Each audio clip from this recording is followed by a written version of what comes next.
দেশের টপ 3জন বিজনেসম্যানকে অন্ধকার এক ঘরে 3টে কাঠের চেয়ারে মোটা রশ্মি দিয়ে বেঁধে রাখা হয়েছে। ওনারা 3জন আজকে 3 দিন থেকে এই অন্ধকার ঘরের মধ্যে বন্দী আছে। এই 3 দিনে ওদেরকে এক ফোঁটাও জল পান করতে দেওয়া হয়নি। অবশ্য ওনাদের গায়ে এখনও কেউ হাতও তুলে নাই।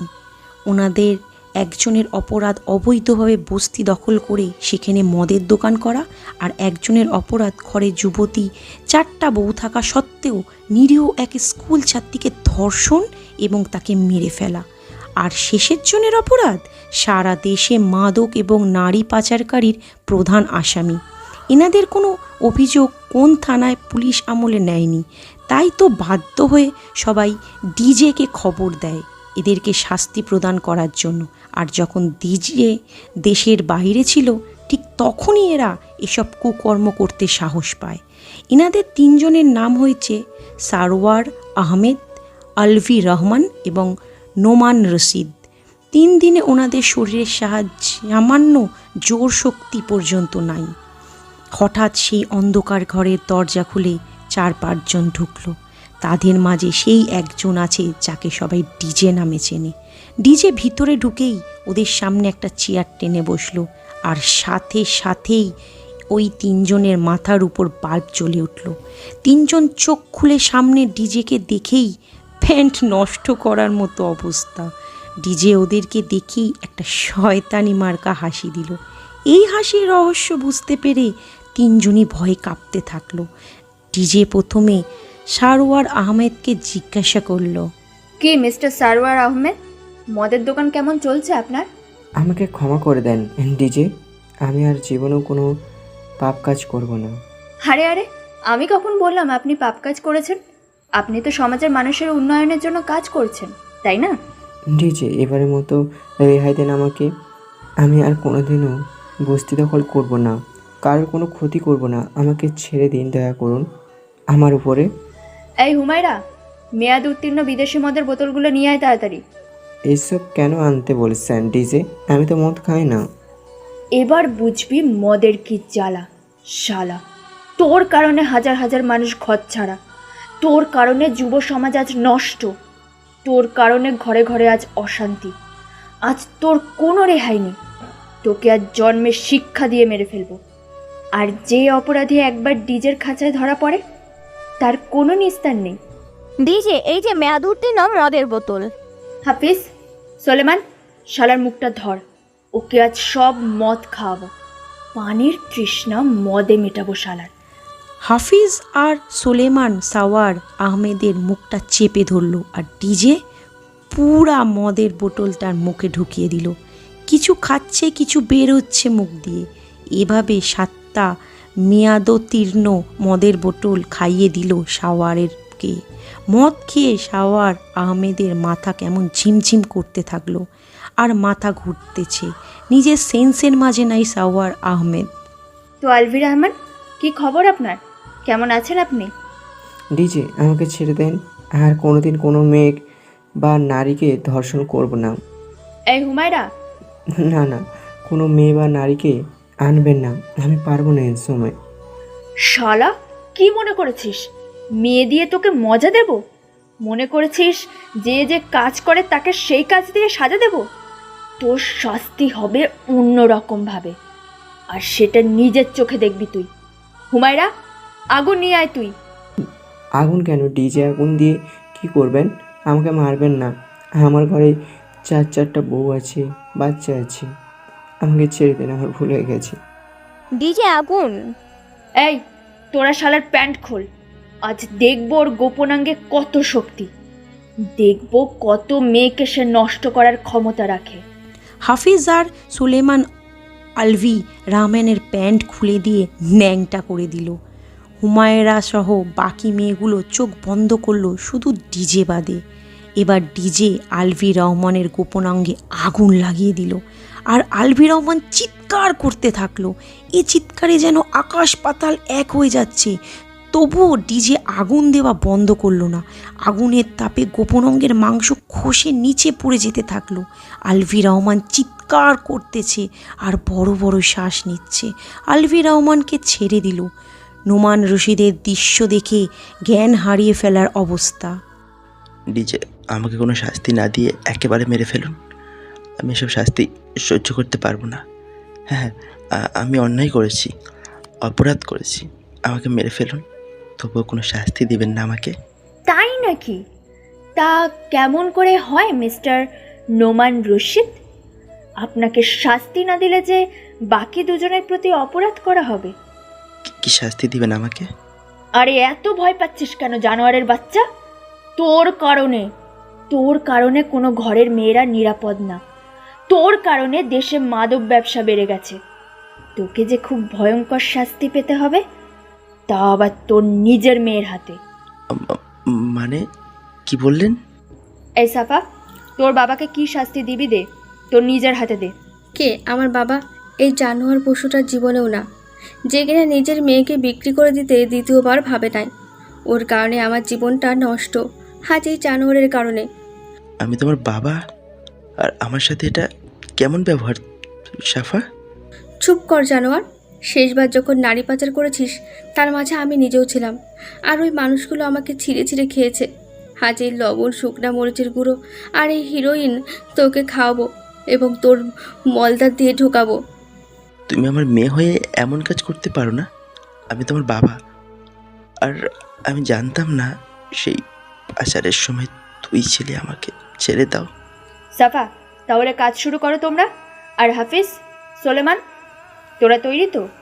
বলতে দেরি, কাজ শুরু করতে দেরি হলো না। নোমান রশির মুখে দিয়ে আরও মলদার দিয়ে হিরোইন, শুকনা মরিচের গুঁড়ো আর লবণ ঢুকিয়ে দেওয়া শুরু হলো। নোমান রশিদ তো চিৎকারও করতে পারছে না, কারণ ওর মুখ তো চেপে ধরা, হাত বাঁধা।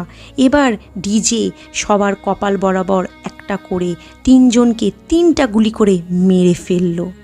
সোলেমান, হাফিজ, লাস্ট 3টে ওদের দোকানের গোডাউনের সামনে ফেলে দিয়ে আয়। আসুন, কেউ যেন তোদেরকে দেখতে না পারে। আর সাফাকে তোদের সাথে নিয়ে গিয়ে ওর বাসায় পৌঁছে দে তোরা। ডিজে, আমাকেও তোমার সাথে রাখো না। আমি আর ভদ্রলোকের সমাজে খারাপ হতে চাই না। আমিও এখানে থেকে তোমার সাথে কাজ করতে চাই। ওই সমাজ আমাকে মূল্য দেবে না। আমার জন্য ওই সমাজে আছে শুধু একরাশ ঘৃণা। আমাকে কেউ ভালো নজরে দেখবে না। আমাকে জ্বলে পুড়ে যে মরতে হবে। যদি থাকতে চাও থাকো, তবে আমার সব কথা মেনে তোমাকে চলতে হবে। যা করতে বলবো তাই করতে হবে। আর এখানে কোনো আবেগের কথা চলবে না। এখানে থাকবে শুধু প্রতিশোধ আর সাধারণ মানুষকে সাহায্য করা, খারাপ মানুষদেরকে ধ্বংস করা। হ্যাঁ, আমি সব মানব, সব করতে পারবো। কোনো আবেগের কথা বলবো না। সোলেমান আর হাফিজ লাস্ট 3টা ফেলে দিয়ে চলে এলো। এখানে যারা ডিজের সাথে কাজ করে তারা সবাই শিক্ষিত, কিন্তু এদের জীবন কাহিনীটা অনেক অদ্ভুত। কেউ ধর্ষিতা, কেউ বা স্বামীর নির্যাতনের শিকার, কেউ চাকরি পায়নি বলে, কেউ সমাজে দায়াম পায়নি, কারো পরিবার জুলুমের শিকার। তাই তো বাধ্য হয়ে ডিজের দলে এরা যোগ দিয়েছে। আর ডিজে নিজেই এদেরকে আর্মি আর পুলিশের ট্রেনিং দিচ্ছে। শত্রু বা পুলিশের কাছে ধরা পড়লে জীবন দিবে যেন মুখ না খোলে। ডিজেকে সারা দেশের মানুষ চেনে আর ভয় পায়। ডিজেকে এখন পর্যন্ত যারা দেখেছে তাদের নসিবে মৃত্যুই লেখা ছিল। আর সবাই ডিজের নাম শুনেছে, কেউ ডিজেকে সরাসরি দেখে নাই। আর পুরো দেশের আইনের প্রশাসন ডিজেকে খোঁজ করতেই চলতেছে। এখনও পর্যন্ত ডিজে 673টা খুন করেছে। আর যাদের মেরেছে এরা সবাই সমাজ এবং দেশের চোখে খারাপ। আর এদের নাম অনেক মামলা আছে থানায় জমা, যেটা পুলিশ বা দেশের আদালত করতে পারে না, সেটাই ডিজে করে বেড়ায়। ডিজের দল চলে ওই সব মানুষদের টাকায় যারা সাধারণ মানুষের টাকা লুটে খায়। তাদেরকে লুট করে নেয় ডিজে। এই টাকা দিয়ে ডিজে আর গরিব মানুষগুলো বাঁচে। আচ্ছা ডিজে, আজ তো আমরা অনেক বছর পর্যন্ত তোমার সাথে কাজ করতেছি, আর আমরা আমাদের প্রতিশোধও নিতে পেরেছি, কিন্তু এখন পর্যন্ত তোমার লক্ষ্য বা তোমার পরিবারের কাউকেই তো দেখলাম না। সোজা কথায় বল, কি জানতে চাস তুই? ডিজে, বেয়াদবি মাফ করবে। আসলে আমি একা না, যারা তোমার সাথে কাজ করি তারা সবাই জানতে চাই তোমার সম্পর্কে। তোমার পরিবার সম্পর্কে। কেন তুমি এমন হলে? কেনই বা এ পথে বেছে নিলে তুমি? আমার জীবনটাও অন্য 8-10 জনের মতো খুব সুখের ছিল। আমার বাবা ছিল, মা ছিল, বোন ছিল, আর আর একটা পছন্দের মানুষও ছিল। আমি আর বিট্টু দুজনে সারাদিন মারামারি, হাসাহাসি, খেলাধুলো সব করতাম। দুজনের জীবন ছিলাম আমরা। কেউ কাউকে ছাড়া বাঁচতাম না। আমার আব্বু আর বিট্টুর আব্বু দুজনে খুব ভালো বন্ধু ছিল। আমাদের নিজেদের বড় ব্যবসায়িক প্রতিষ্ঠান ছিল। কিন্তু সেই বিট্টু আর ওর বাবা মায়ের কারণে আমার আব্বু আম্মুকে জীবন দিতে হয়। ছোট বোনটা বেঁচে আছে না মরে গেছে তা জানি না। আমাদের সব শেষ হয়ে যায়, সব। ওই বিট্টু আর ওর বাবা মায়ের মিথ্যে সাক্ষীর কারণে আমি সেই 7 বছর থেকে পুরো 21 বছরের জীবন জেলে কাটাই। আমাকে খুলনা শিশু কিশোর সংশোধনী জেলে থাকতে হয়। সেখানে পড়াশোনা করি, সরকারি অনুদানে। সেখানে এসব আর্মি পুলিশের ট্রেনিং শিখি আমি। তারপর কি হলো ডিজে? বিট্টু বা তার পরিবারকে কি ধরতে পেরেছো, মারতে পেরেছো? না, পাইনি এখনো তাদের দেখা। ওদের নিজের হাতে মারার পর পুলিশের কাছে আত্মসমর্পণ করব আমি। আর এই জন্য সব খুন আমি নিজে করি, হাতে ওদের কাউকে করতে দিই না। জেলের জীবন কি তা আমি খুব ভালো করেই জানি। কিন্তু বিট্টু আর ওর মা বাবা কেন মিথ্যে সাক্ষী দিল? আর তোমার বাবা মা বা কেমন করে মারা গেল যদি বলতে একটু? আমার আম্মুকে ধর্ষণ করে মেরে ফেলা হয়। আর ধর্ষক হলো বিট্টুর বাবার বিজনেস পার্টনার। আর আমার আব্বুকে খুন করে সেই ধর্ষকটা আর তার বন্ধুগুলো। আর খুনের দায় চাপিয়ে দেওয়া হয় আমার উপরে। আদালতে বিট্টু আর ওর বাবা মা বলে আমার আব্বু নাকি নেশা করে তার বন্ধুসহ আমার মাকে ধর্ষণ করে, তাই আমি নাকি রাগ হয়ে চাকু দিয়ে আমার আব্বুকে খুন করি। সেটা নাকি তারা নিজের চোখে দেখেছে। এখন বল তোরা, আমি কি করব? আর আমার জায়গায় তোরা হলে কি করতি? মেরে ফেলতাম বিট্টু আর ওর পরিবারের সবাইকে, কাউকে বাঁচতে দিতাম না। কিন্তু সেই ধর্ষকগুলোকে কি মেরে ফেলতে পেরেছো তুমি? শুধু একজনকে মেরে ফেলেছি, বাকিগুলোকে মারতে পারিনি। শুনেছি এদের মধ্যে 2জন নাকি এমপি হয়েছে, একজন নাকি মন্ত্রী, একজন আন্ডারওয়ার্ল্ডের কিং। কিন্তু বিট্টু বা তার পরিবারকে এখন আমি খুঁজে পাইনি। কথা দিচ্ছি ডিজে, সবাই মরবে, কিন্তু তোমার প্রতি যে অন্যায় হয়েছে তার প্রতিশোধ নিয়েই ছাড়বো আমরা। ওইসব জানোয়ারদের কাউকে বাঁচতে দিব না আমরা। তুমি শুধু আমাদেরকেও হুকুম করবে, তারপর দেখো আমরা কি কি করতে পারি। এত ইমোশন আমার পছন্দ না। এবার যে যার মতো কাজে যা, আমাকে একা থাকতে দে। আর সাথী, গাড়ি বের কর, আমি বাসায় যাব। কোনো কিছু ভালো লাগছে না। সাথী ডিজেকে ওর বাসায় পৌঁছে দিয়ে নিজের মতো চলে গেল। আজ অনেক দিন পর সেই বেঈমান বিট্টুর কথা মনে পড়ে গেল ডিজের। কি অপরাধ ছিল তার? কেন এমন করলো বিট্টু তার সাথে? 8-10 মেয়ের মতো তো ছোটো মনে সেই ছোট্টবেলাকেই বিট্টুকে ভালোবেসেছিল ডিজে। হাজারো স্বপ্ন ছিল তার মনে। সেও আজ বিট্টুকে বিয়ে করে সন্তানের মা হয়ে সংসার সামলাতো। সেও তো স্বামীর সন্তান নিয়ে সুখে ঘর করতে পারত। তার মনেও তো বউ হওয়ার ইচ্ছে জাগে। আশেপাশে যখন দেখে তার বয়সী মেয়েরা প্রেম করে বিয়ে করে স্বামীর প্রেমিককে নিয়ে ঘোরে, তখন তো ডিজের মনে এসব স্বপ্ন উকি দেয়। তারাও তো ইচ্ছে করে কারো বুকে মাথা রেখে সারাদিনের কান্তির কথা ভেবে সুখ দুঃখ ভাগ করে নিতে। এসব নানা রকম কথা ভাবতে ভাবতে চেয়ারের মধ্যেই ঘুমিয়ে পড়ে ডিজে। অন্যদিকে আমাদের গল্পের নায়ক মানে শামীম, সে তার ছোট্ট বোনকে খাওয়াতে ব্যস্ত। বোনটা এবার মেডিকেল পড়াশোনা শেষ করেছে। 1 বছরের জন্য বাইরের দেশে যাচ্ছে ডাক্তারি বাকি পড়াশোনা শেষ করার জন্য। 1 বছরের পর বোন ডাক্তার হলে শামীমের মুক্তি। তখন আর চিন্তা নাই শামীমের। ডাক্তার হয়েছে, এখনও সে ভাইয়ের হাতে ছাড়া একবেলাও খায় না। গ্রামের মাঝে বড় হয়েছে 2জন। সারাদিন অন্যের জমিতে কাজ করে ছোট বোনকে এত কষ্ট করে পড়াশোনা শিখিয়ে ডাক্তার বানিয়েছে শামীম। এমনিতেও নীলফামারী জেলাতে তেমন নামধারী ডাক্তার দেখা যায় না। তার উপর আমার শামীম আর ওর বোন তৃপ্তি যেখানে থাকে সেটা একেবারে গ্রাম এলাকা। এখানে বড়লোক মানুষের তুলনায় গরিব মানুষ দৃঢ় বেশি। আচ্ছা, তুই কবে বড় হবি বলতো? এভাবে তুই ছোটদের মতো করে খাওয়ানোটা কি আদৌ মানায় তৃপ্তি? আমি তো এখনো ছোট ভাইয়া। ভাইয়ের কাছে কি বোন কখনো বড় হয় নাকি? আমার পিছনে ছুটে ছুটে তোকে খাইয়ে দিতে হবে? আচ্ছা, আজ বাদ কাল যদি তোকে বিয়ে দিই বা আমি মরে যাই, তখন কার সাথে এমন করবি বলতো? ভাইয়া, আমাকে পর করে দিতে চাও? এক কষ্ট দিতে তোমার ভালো লাগে? ভাইয়া, এমন করে এসব কথা বলিস কেন? আমাকে তুই জানিস না, দেহটা তোর, আত্মাটা আমার। তোকে কতটা ভালোবাসি আমি। তুই না থাকলে তোর এই বোন কি করে বাঁচবে বলতো তুই? তোকে তো আর জ্বালাবো না। আজ বাদ কালকেই তো আমি বিদেশে চলে যাচ্ছি 1 বছরের জন্য। তখন দেখবো কেমন করে বেঁচে থাকিস আমাকে ছাড়া। এমন করে বলিস না বোন, খুব কষ্ট হয় আমার। আর ওই কথাটা মজা করে বলেছি তোকে। নিয়ে আয়, এবার বাকি ভাতটুকু খেয়ে নে তুই। শামীম তৃপ্তিকে বাকি ভাতটুকু খাইয়ে দেয়, নিজে হাতে পানি খাইয়ে দিয়ে তৃপ্তির মুখটা মুছে দেয় নিজের কাঁধে গামছা দিয়ে। এই হলো আমাদের গল্পের হিরো শামীম আর তার ছোট বোনের পরিবার। ওদের দুজনের মা বাবা কেউ বেঁচে নেই, তবুও তারা অনেক সুখে আছে। কারোর জন্য মনে ক্ষোভ, রাগ, অভিমান কিচ্ছু নাই। আজ তৃপ্তি বিদেশ চলে যাবে, তার তোড়জোড় শুরু হয়ে গেছে। এদিকে তৃপ্তি চলে যাবে বলে শামীমের মনটা ভীষণ খারাপ। আবার মন খারাপ করেও কোনো লাভ নেই, কারণ বোনকে বড় ডাক্তার হতে হবে, বাবা মাকে যে কথা দিয়েছে শামীম। তৃপ্তিরও মনটা খারাপ, ভাইকে ছেড়ে যেখানে থাকতে পারে না সেখানে কেমন করে একটা বছর বাইরে কাটাবে সে? ভাইয়া, আমি কেমন করে তোকে ছাড়া বাইরে 1 বছর কাটাবো? আমার কি বিদেশে না গেলে হয় না?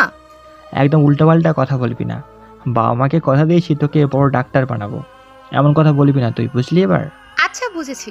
শোনো, আমি যাবার পর কোনো চিন্তা করবে না, আর নিজের খেয়াল রাখবা, ঠিকমতো খাবার খাবা বলে দিলাম। আর হ্যাঁ, তোমার সাথে ফোনটা সব সময় রাখবা, প্রতিদিন কথা বলবো তোমার সাথে। আমাকে নিয়ে তোর চিন্তা করতে হবে না, তুই তোর খেয়াল রাখতে পারলে হবে। ঠিক মতো খাবি, পড়াশোনা করবি আর বাসায় থাকবি, কারোর সাথে মিশবি না। কেউ কিছু খেতে দিলে খাবি না তুই, বাজে কারো পাল্লাই পড়বি না বলে দিলাম। নিজের যত্ন নিবি আর বড় ডাক্তার হয়ে আসবি তুই। তুমি নিজে পড়াশোনা না করে, নিজের জন্য কিছু না করে সব আমার জন্য কেন করো ভাইয়া? তোমারও তো নিজের ভবিষ্যৎ আছে, তোমাকেও তো সামনে এগিয়ে যেতে হবে। তুই বড় ডাক্তার হলে আমার আর কোনো চিন্তা নেই বোন, আর আমার ভবিষ্যৎ তোকে ভাবতে হবে না। আল্লাহ হাফেজ বোনটি আমার। ঠিক আছে, তুমি যা বলবে তাই হবে। এবার আসি আমি। খোদা হাফেজ ভাইয়া। তৃপ্তিকে বাসে তুলে দিল শামীম। বাস যতদূর পর্যন্ত দেখা যায় ততক্ষণ পর্যন্ত দাঁড়িয়েছিল শামীম। তৃপ্তি বাসে করে ঢাকা যাবে, সেখান থেকে ঢাকা এয়ারপোর্ট যাবে, তারপর বিমানে চড়ে বিদেশ। বোনকে বিদায় দিয়ে শামীম বাড়িতে আসলো। তৃপ্তি ছাড়া বাড়িটা আজ খুব ফাঁকা ফাঁকা লাগছে। হঠাৎ শামীমের কলির কথা মনে পড়ে গেল। গলার চেনটা সামনে বের করলো, সুন্দর করে চেনটাতে লেখা আছে এসকে। শামীম টিনের বাক্সটা খুলে ছোটোবেলার ফটো অ্যালবাম বের করলো। পাশাপাশি কত সুন্দর করে দাঁড়িয়ে আছে শামীম আর কলি, আর তৃপ্তির কলির বাবার কোলে বসে আছে। এছাড়াও একটা আলাদা ফটো আছে, সেখানে শামীম আর কলি আছে। ফটোটা তখন তোলা যখন শামীম রাগ করে পিছন থেকে কলির মাথার চুল টেনে ধরেছিল, আর কলি ভয়ে পিছনে তাকিয়েছিল। হঠাৎ অজানা এক ঝড়ে সব কিছু কেমন যেন এলোমেলো হয়ে গেল। আর সব হারিয়ে রাস্তার ফকির শামীম। সব ছিল তার জীবনেও, কিন্তু আজ তার হাত ফাঁকা। এমন সময় শামীমের ঠকবাজ মামা শামীমকে ডাক দিল, আর শামীম বাইরে বের হয়ে এলো। হ্যাঁ মামা, হঠাৎ আজ আমার বাড়িতে কি মনে করে? বাবা শামীম, আমি তো আজ সকালে ঢাকা থেকে আসলাম, ভাবলাম তোকে একটা কথা জানাই। কি কথা মামা? আমি ঢাকায় তোর কলিকে দেখলাম। বেচারি এখন সেই বড় হয়েছে, টাকা পয়সা গাড়ি বাড়ি সব আছে, কিন্তু বাবাজি যখন তাকে আসতে বললাম এখানে, সে আসলো না, বলল তোকে যেতে। তার নাকি এখন কাজের খুব চাপ। তুমি সত্যি আমার কলিকে দেখেছো মামা? তুই আমার একমাত্র বড় বোনের ছেলে, তোকে মিথ্যে বলে আমার কি লাভ শুনি? যদি চাস তো তোকে কলির ফটো দেখাতে পারি, আর ওর ঠিকানাও তোকে দিতে পারি। মামা দাও না কলির ফটো আর ঠিকানা, একবার শুধু দেখো। আর আজ রাতের বাসে করে ঢাকা যাব আমি। কিন্তু কিন্তু কি মামা?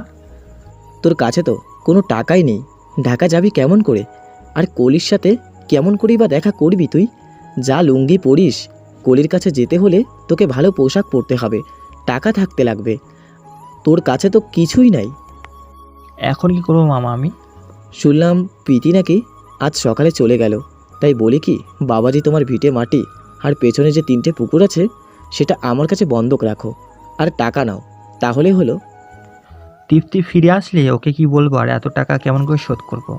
শোনো বোকা ছেলের কথা, প্রীতি ডক্টর হলে সুদসহ টাকা ফেরত দিয়ে দিয়ে দলিল নিয়ে যাবে, আর আমি তো তোর মামা নাকি?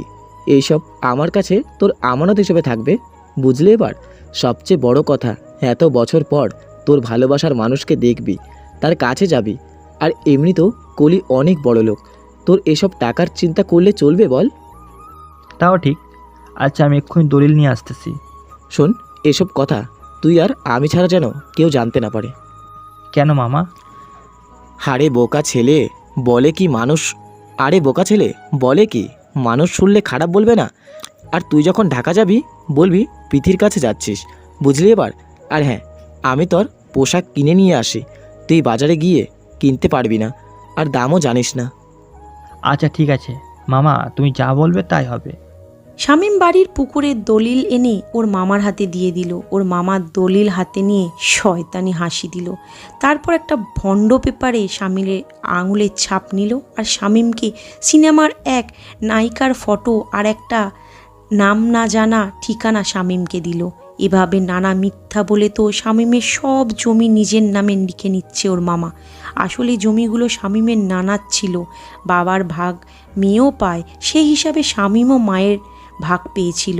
আর আজ সেগুলো নানা রকম মিথ্যা বলে লিখে নিচ্ছে ওর মামা। তৃপ্তি বাড়িতে নেই বলে তো আজ এই চালটা চাললো ওর মামা। শামীম ঢাকা যাওয়ার জন্য তৈরি। একটা পুরাতন প্যান্ট, একটা পুরাতন শার্ট আর একটা গায়ে পরার মতো সাধারণ পোশাক দিল ওর মামা। আর শামীমের হাতে 4,000 টাকা দিল। শামীম বাড়িটার চারপাশ ভালো করে দেখে নিল। শামীম বাড়ি ছেড়ে রাস্তা দিয়ে পা বাড়ালো। সেই সময় পথের মাঝে দাঁড়ালো শামীমের মামাতো বোন তানিয়া। কিরে, এভাবে পথ আটকালি কেন? সর, আমাকে যেতে হবে, সময় নেই আমার। তা যেভাবে সেজে কোথায় যাচ্ছে শামীম মিয়া? আমি ঢাকা যাবো, আর যাত্রা পথে দাঁড়াতে নেই। আরে শোন শোন, তোকে কিছু বলি। কি বলবি তাড়াতাড়ি বল। আমার ভালোবাসার কি হলো? কবে বিয়ে করবি আমাকে? গাছে কাঁঠাল গোঁফে তেল। সর, তোর টাইম নাই, কলি আছে আমার। এ কলি আছে আমার? কলি টলি বাদ, এখন থেকে আমায় তানিয়া বলবি। আর ছোট থেকেই তোকে ভালোবাসি আমি, আর তোর ঘরের বউ এই তানিয়াই হবে। ওই আশাতেই থাক, জীবনেও বউ হতে পারবি না, আমি চলি। শোন, দ্রুত ফিরে আসবি, তোর আসার পথ চেয়ে বসে থাকবো, কিন্তু নিজেই ঠিক মতো চলবি, আর তোর ঘরের বউ আমি হব, বলে দিলাম। শামীম ওর কথা শুনে পেছনে ফিরে তাকিয়ে মুচকি একটা হাসি দিল। আর তানিয়া শামীমের যাওয়ার পথে চেয়ে দেখতে থাকলো। শামীম ভেবে পায় না, যেখানে তার কিছুই নাই সেখানে তানিয়া তাকে এত ভালোবাসে কেন। তার বাবার তো অনেক আছে, তার মতো গরিবের ঘরে কি করে বিয়ে দেবে তানিয়াকে। শামীম ঢাকায় যাওয়ার একটা গাড়িতে উঠল। এদিকে ডিজের ঘুম ভাঙল দেখে সে চেয়ারে বসে ঘুমিয়েছিল। তাড়াতাড়ি ফ্রেশ হয়ে হালকা কিছু খেয়ে নিল ডিজে। এমন সময় ঢাকার এক পুলিশ ডিজেকে ফোন করলো। হ্যাঁ স্যার, বলুন আজ কিসের জন্য ফোন করেছেন? ডিজে এক বড় ব্যবসায়ী, ভুয়া চাকরি দেওয়ার কথা বলে অনেক টাকা মেরে খেয়েছে। এখন অনেকে পথের ফকির হয়ে গেছে। অনেক ব্যাংক লোন করে টাকা দিচ্ছে, অনেকে ব্যাংক থেকে লোন করে টাকা দিয়ে তারা সর্বশান্ত হয়ে গেছে। আমাকে কি করতে হবে এখন? এখন তাকে ধরে টাকা নিতে হবে, আর যত কলা কৌশল জানা আছে সব প্রয়োগ করে পারলে মেরে ফেলতে পারো, কিন্তু টাকা লাগবে। আপনারা পুলিশরা কি এসব করতে পারেন না? দেখো ডিজে, যেখানে পুলিশ কিছু করতে পারে না সেখানে তোমার মা লেডি কিলার সব পারে। এমন তো নয় যে আজ প্রথম তুমি আমার কাজ করে দিয়েছো। আর সেই সব পরিবারকে আমরা পুলিশরা কথা দিয়েছি তাদের টাকা যেমন করে হোক ফেরত দেব, কিন্তু পারতেছি না আমরা। ওর নাম ঠিকানা সব দেন আমাকে। ওর নাম তৌহিদ, আর ওর বাসার ঠিকানা হলো আর ওর অফিসের ঠিকানা হলো এটা। এখন মনে হয় বাসা থেকে বের হয়ে অফিসে যাবে সে। এখন তো চাইলে আপনারা তাকে ধরতে পারেন। না চাইলে পারি না আমরা তাকে ধরতে, কারণ অনেক বড় বড় নেতা মন্ত্রীর আমলারা তার সাথে আছে, আর তার বিরুদ্ধে এখনও কেউ কোনো অভিযোগ করার সাহস পাচ্ছে না। আচ্ছা আচ্ছা, সব বুঝেছি, আর বলতে হবে না। আপনার কাজ হয়ে যাবে, আর আমার অ্যাকাউন্টে 20 লক্ষ টাকা দিয়ে দিন, আর বাকি টাকা কাজ শেষে। ঠিক আছে, পেয়ে যাবে ডিজে।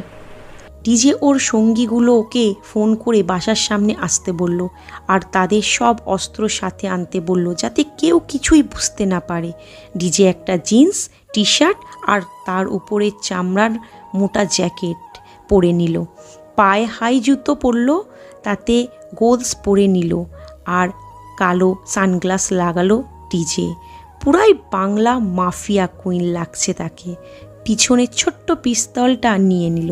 বাসা থেকে বের হয়েই একটা 5 কোটি টাকা দামের কালো গাড়িতে উঠল সে, আর ডিজের গাড়ির সামনে পিছনে আরও 6টা গাড়ি আসে।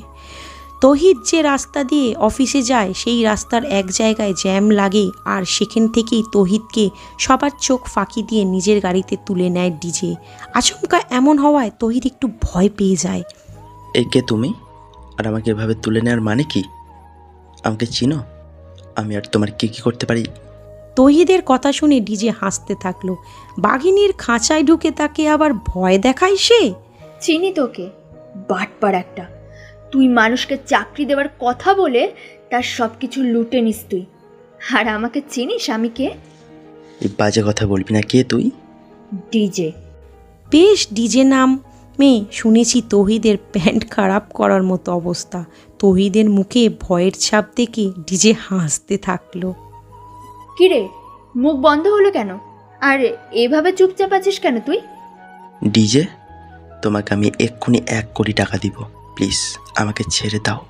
এই ডিজে কারোর সাথে বেইমানি করে না, আর ডিজেকে টাকার গরম দেখাবি না, বুঝলি? আমার কাছে কি চাও তোমরা? আমার সাথে আমার কোনো শত্রুতা নেই ডিজে। কেন আমাকে এভাবে ধরলে? কি ক্ষতি করেছি তোমার আমি? ক্ষতি আমার না, সাধারণ মানুষের করেছিস। আর যাদের টাকা তুই মিথ্যা চাকরি দেওয়ার নাম করে নিয়েছিস, তাদের টাকা ফেরত দিতে তোকে ধরেছি আমি। কি এত বড় সাহস তোর? আমার কাছ থেকে টাকা নিয়ে ওই ছোট লোকের বাচ্চাগুলোকে ফেরত দিবি? আরে ছোট লোকের বাচ্চা তো তুই, তার জন্যই তো সবার টাকা লুটে খেয়েছিস আর পেটের ভুঁড়ি বড় করেছিস। ভালোই ভালোই টাকা দিয়ে দে তৌহিদ।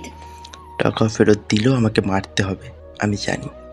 কারণ ডিজের হাতে যে একবার ধরা পড়ে, আর ডিজেকে দেখে সে দুনিয়ায় বেঁচে থাকতে পারে না। তাই আমাকে মেরে ফেলেও টাকার সন্ধান তোমাকে দিব না ডিজে। সাথে সাথে ডিজে তহিদের নাক বরাবর দিল এক ঘুষি।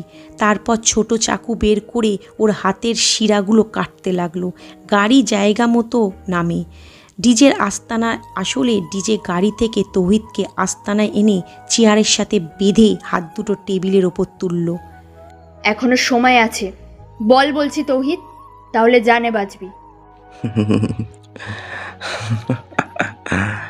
মরে গেলেও বলবো না, আর বললেও তা ফেরত পাবি না। সাফা, বল্টু, খোলা প্লাসটা নিয়ে আয়। শালার হাতের সব আঙ্গুল আজ তুলে ফেলবো। কিছু জানতে পারবি না তুই। সাফা বল্টু খোলা প্লাসটা এনে দিল। তারপর এক এক করে তহিদের হাতের আঙুল তুলতে থাকলো ডিজে। তবুও কিছুই বলছে না তহিদ। তখন ডিজে তহিদকে উল্টো করে টাঙিয়ে মাথার নিচে করে পা বেঁধে বেধারক পেটাতে থাকলো। এত মার খাবার পর তহিদ কিচ্ছু বলল না। হঠাৎ তহিদ পানি পানি বলে চিৎকার করতে থাকলো। পানি দেব, তার আগে টাকার সন্ধান দে আমাকে। আগে আমি পানি দাও, আগে পানি দাও, আমি সব বলতেছি।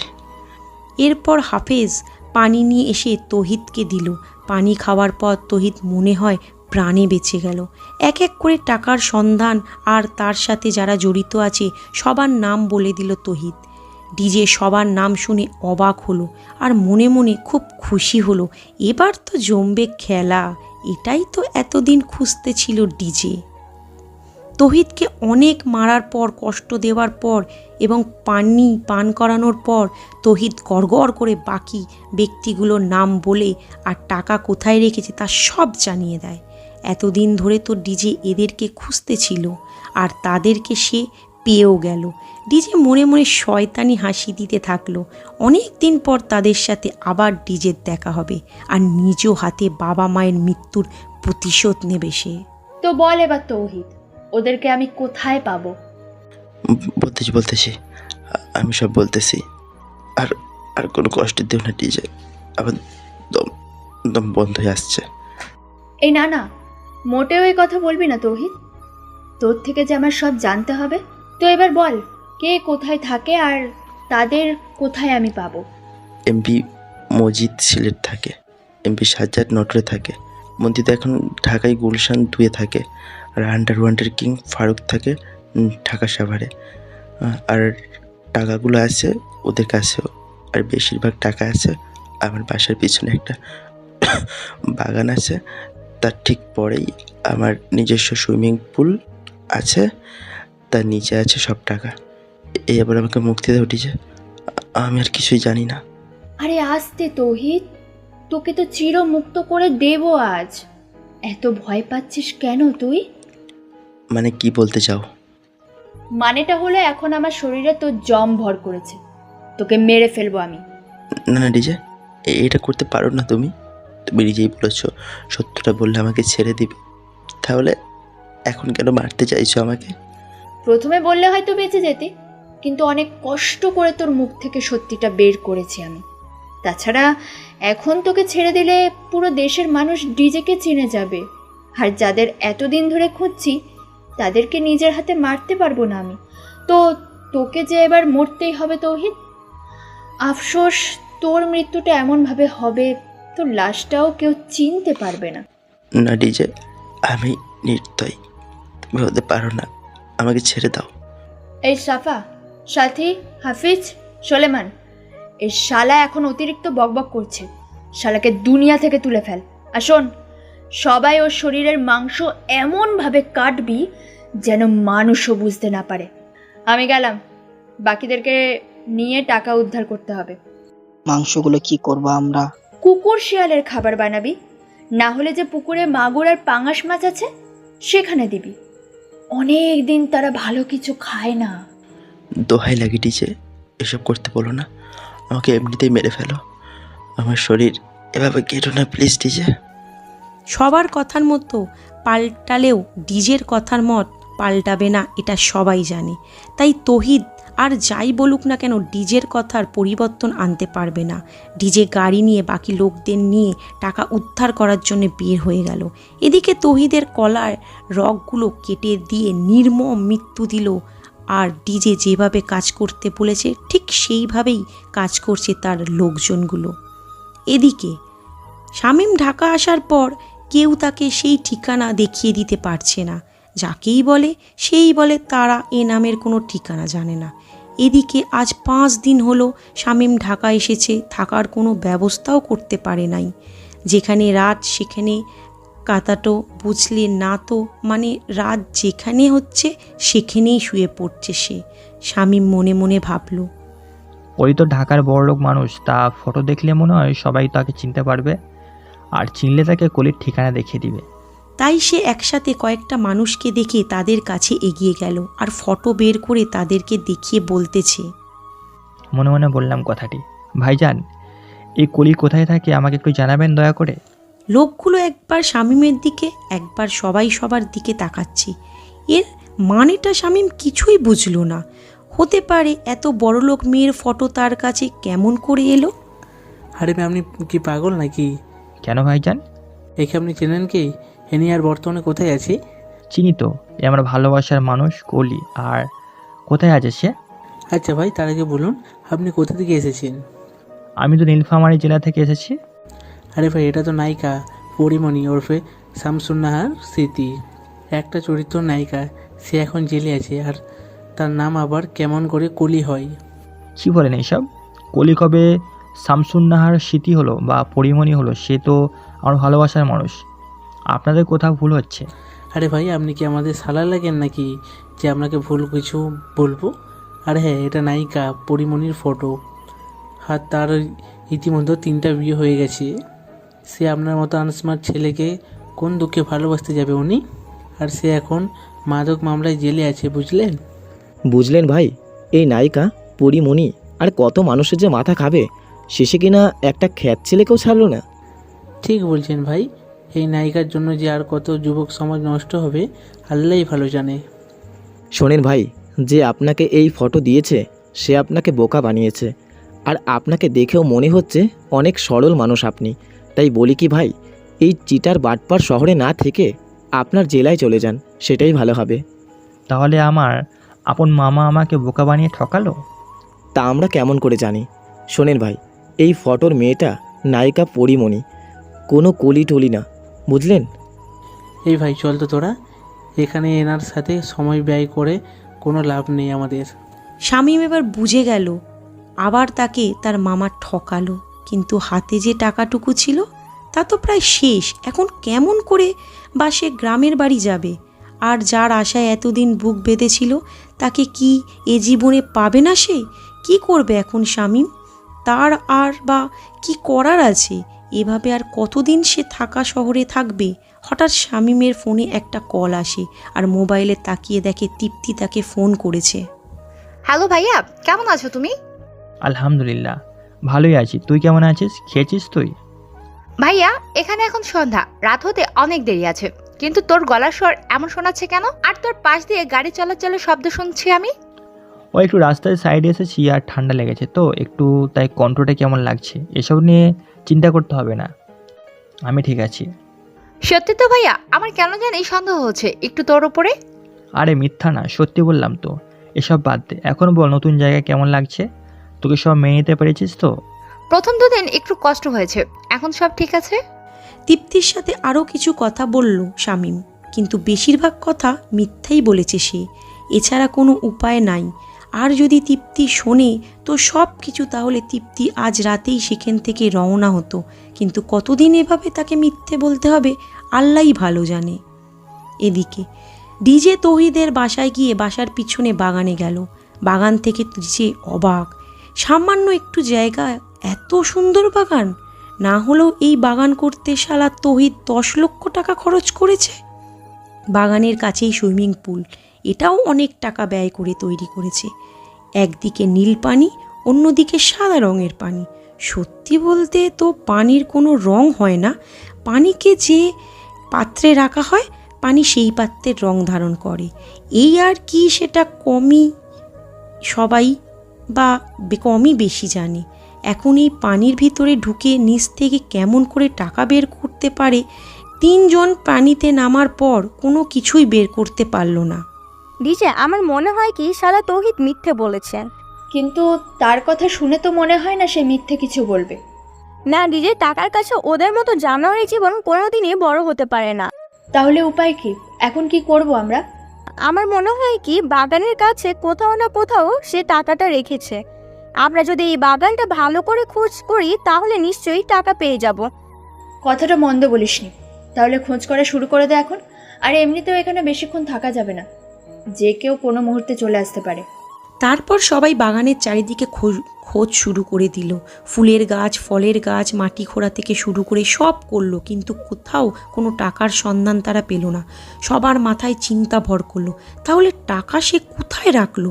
আর মরার সময়ও কি সে ডিজের সাথে বেইমানি করে গেল নাকি? ডিজে চিন্তা করতে করতে সুইমিং পুলের সিঁড়ির কাছে আসলো। সেখানে সেই সিঁড়ির একটা রড দেখতে লাগলো, তাই সে অন্যদিকে টান দিল। টান দেওয়ার সাথে সাথেই ডিজে কিছুটা আতঙ্কিত আর বেশ অবাক হলো। সুইমিং পুলের দুদিকে নীল রঙের আর সাদা রঙের পানি দুদিকে ভিতরে চলে গেল, আর পুরো জায়গাটা ফাঁকা হলো। এবার ডিজে সবাইকে ডাক দিল, আর সবাই এসে অবাক হয়ে গেল। মানে পানিগুলো সাদা রঙের টাইলস আর নীল রঙের টাইলসের উপর ছিল, আর সেগুলো ডয়ার সিস্টেম টান দেওয়ার সাথে সাথে ভিতরে ঢুকে গেল আর জায়গাটা বের হয়ে গেল। এই, এবার নিচে নাম, আর ওই দরজার তালাটা খোল। সবাই নিচে নেমে দরজার তালাটা ভেঙে ফেললো, আর দরজার টান দেওয়ার মাত্র একটা বিশাল ঘর বের হয়ে এলো। ভিতরে ডিজেও ঢুকলো। ভিতরে ঢুকে দেখে শুধু টাকা আর টাকা, আর তার পাশাপাশি অনেক স্বর্ণ অলংকার। আরে খোদা, দেখছেন ডিজে শালা কত বড় চালাক! কেউ তো বুঝতেই পারবে না টাকা কোথায় আছে, সে যত বড় গোয়েন্দা অফিসার হোক বা চোর হোক বা ডাকাত হোক। সেটাই তো ভাবছি, এমন বুদ্ধি মানুষের মাথায় কেমন করে আসে। আমি তো যতই দেখছি ততই অবাক হচ্ছি। এ শালা মানুষ নাকি অন্য কিছু? কোনো বিজ্ঞানীও এমন বুদ্ধি করে বাটপাড়ি টাকা পয়সা রাখার জায়গা তৈরি করতে পারবে না। দেখে তো মনে হচ্ছে যেন সুইচ ব্যাংকের একটা অংশ। তাই তো বলি, দেশে যে প্রতি বছর টাকা তৈরি হয় তা কেন বারবার ঘাটতি দেখা দেয়। এবার বুঝলাম এদের মতো চোর বাটপার এখন আর বিদেশে বাংলা টাকার পাচার না করে দেশেই বুদ্ধি করে রেখে দেয়। একদম ঠিক কথা বলেছিস। যে দেশের মানুষ টাকার অভাবে খেতে পারে না, চিকিৎসা পায় না, বস্ত্র পায় না, সে দেশের মানুষ বুদ্ধি কাটিয়ে টাকা কোথায় লুকিয়ে রাখে। এদের তো কোনো ব্যাংকের দরকার পড়ে না, কোথাও টাকা রাখতে হয় না। আর শালাকে দেখ, এমন সিস্টেম করে টাকা রেখেছে সারা জীবন মরে মরে খুঁজলেও টাকা পাওয়া যেত না। ডিজে, এবার আর এখানে বেশিক্ষণ থাকা ঠিক হবে না। এখন কি করব বলো? সব টাকা বস্তায় ভর, আর সব স্বর্ণ আলাদা একটা বস্তায় ভর। দেশের টাকা দেশের জনগণের কাছে আবার ফিরে যাক। আচ্ছা ডিজে, ঠিক আছে, আমরা তাই করছি। এই তোরা দুজন দ্রুত বস্তা নিয়ে আয়। ডিজে এবার সুইমিং পুল থেকে উঠে চারিদিকে দেখলো কোথাও কেউ আছে কিনা আর তাদেরকে কেউ দেখছে কিনা। চারপাশে ভালো করে তাকিয়ে দেখলো আশেপাশে কেউ নেই। ডিজে ফোন বের করে সেই পুলিশকে ফোন করলো। হ্যাঁ ডিজে, বলো, কোনো ব্যবস্থা করতে পেরেছো? শুধু ব্যবস্থা না স্যার, টাকা উদ্ধার করে ফেলেছি। কিন্তু কথা হলো, এই টাকা যে আপনার কাছে দেব, আপনি কি ঠিক মানুষগুলোর হাতে দিতে পারবেন? অবশ্যই পারবো ডিজে, আর তুমি ভালো করেই জানো আমি কেমন পুলিশ অফিসার। না না স্যার, সেটা না। এত টাকা দেখলে কি আপনার মাথা ঠিক থাকবে? আপনার তো মনও পাল্টাতে পারে, তাই না স্যার? ডিজে, আমি প্রতিনিয়ত মৃত্যুর কথা ভাবি, তাই আমাকে পৃথিবীর সমান টাকা দিলেও তার প্রতি আমার কোনো আগ্রহ নেই। আর এই টাকা পয়সা আমার সাথে করে যাবে না, সুতরাং তুমি নিশ্চিত থাকতে পারো। আর হ্যাঁ, এটাও সত্যি, এদের পুলিশ টাকার কাছে বিক্রি হয়, তবে এদের মাঝেও আমাদের মতো ভালো পুলিশ আছে ডিজে। আপনার কথা শুনে খুব খুশি হলাম, আর মনে একটা তৃপ্তি পেলাম। আমি আমার লোকদেরকে দিয়ে টাকা পাঠিয়ে দিচ্ছি। আচ্ছা, আমি ওদের হাতে তোমার কাজে বাকি টাকাটা পাঠিয়ে দেবো, কেমন? না না স্যার, আর টাকা লাগবে না। আপনি যে কাজটা দিয়েছেন এই কাজটার জন্যই আজকে ডিজে আমি। আপনাকে অনেক ধন্যবাদ স্যার। কিন্তু একটা কথা, আমি যাই করি না কেন আপনি কিন্তু আমার ব্যাপারে মুখ খুলতে পারবেন না। এবার আমার আসল টার্গেট শুরু স্যার। আমি পুলিশ হতে পারি, কিন্তু ওয়াদার খেলাপ কখনোই করব না। আর আমি জানি ডিজে কখনো অপরাধীকে ছাড়ে না, নিরপরাধীকে মারতে পারে না। আর আমি চাই তুমি একে একে সব অপরাধকে নিজের হাতে ধ্বংস করতে পারো। ধন্যবাদ স্যার। আর কোনো কাজ থাকলে আমাকে জানাবেন। ডিজে ফোন কেটে দিল, আবার সুইমিং পুলের নিচে গেল আর টাকা ভরা দেখতে থাকলো। সবাই খুব দ্রুত টাকা বস্তায় ভরতেছে।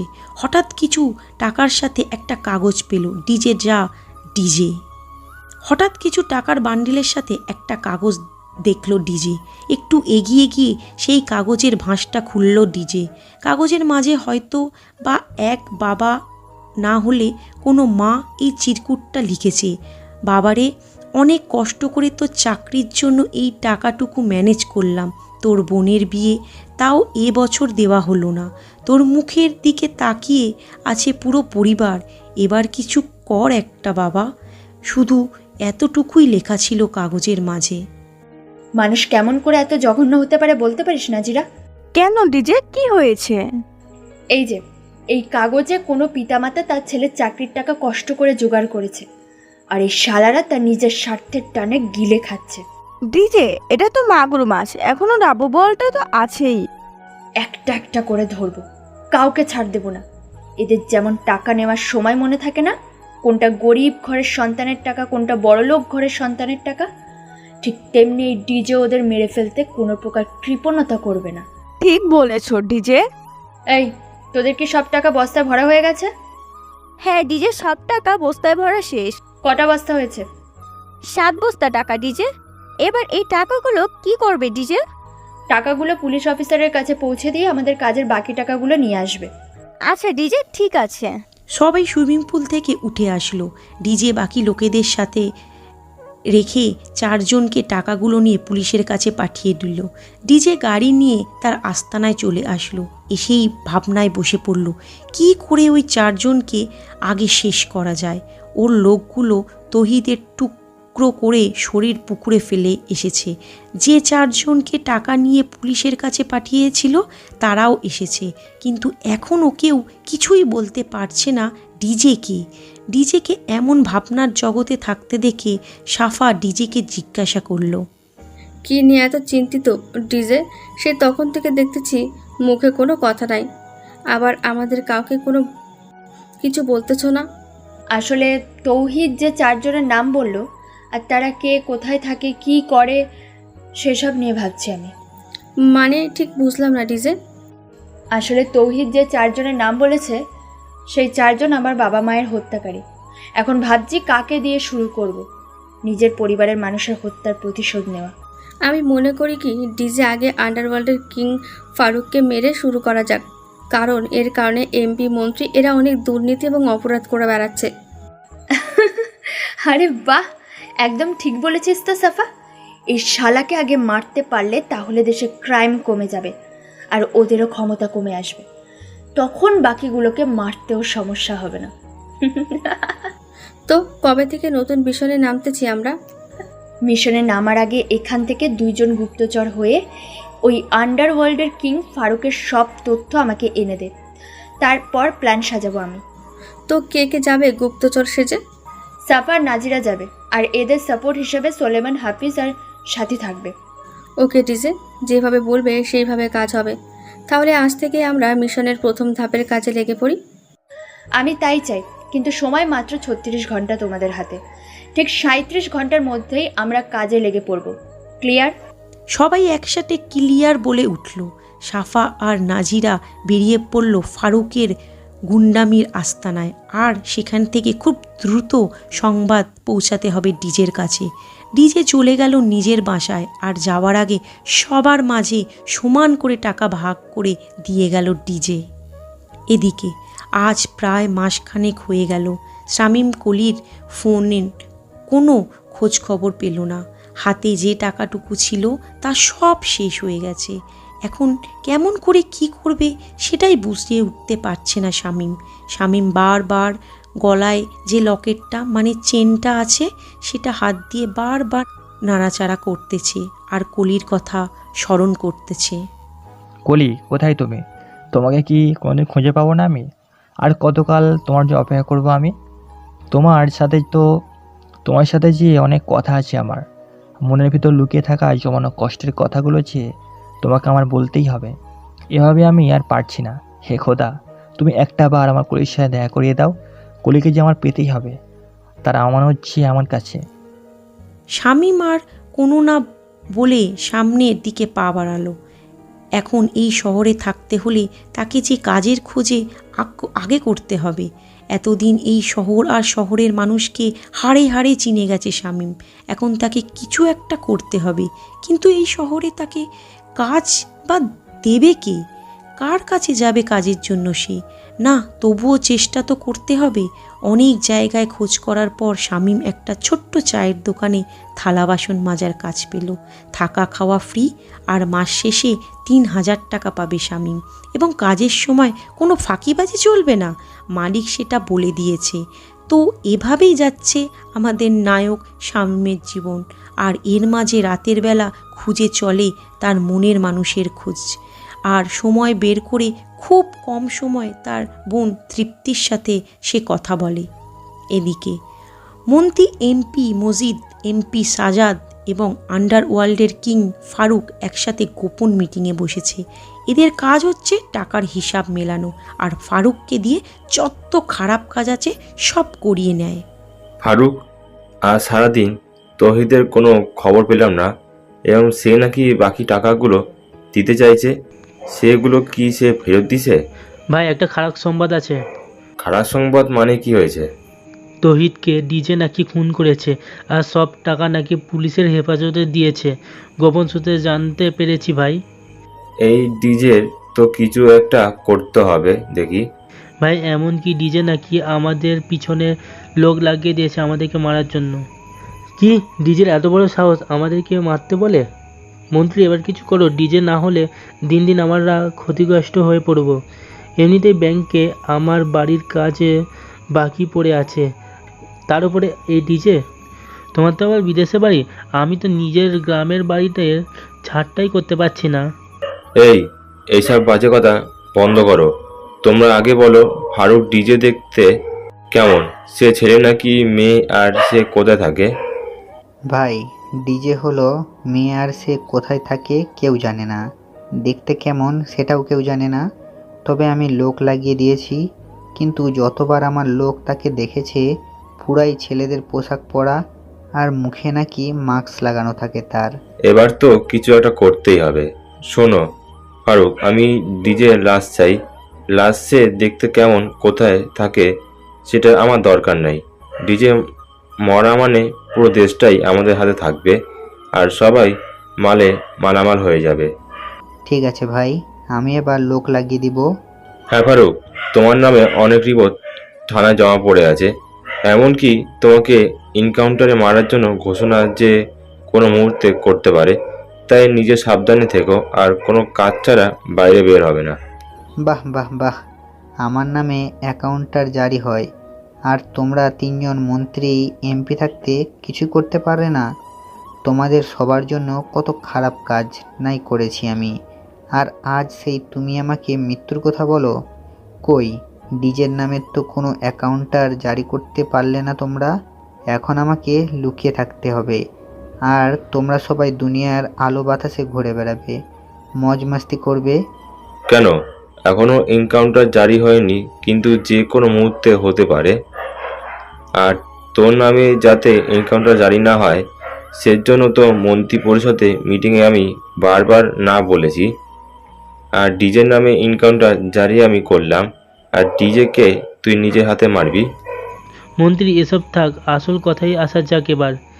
এ মাসে যে আমেরিকাতে 300 নারী চেয়েছিল তার কি হলো?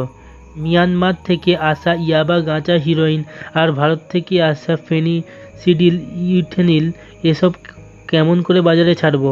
আর যেসব হোটেলে মেয়ে পাঠানোর কথা সেসব হোটেলে পুঁঠিটা পাঠিয়ে তো হোটেলের বদনাম হচ্ছে।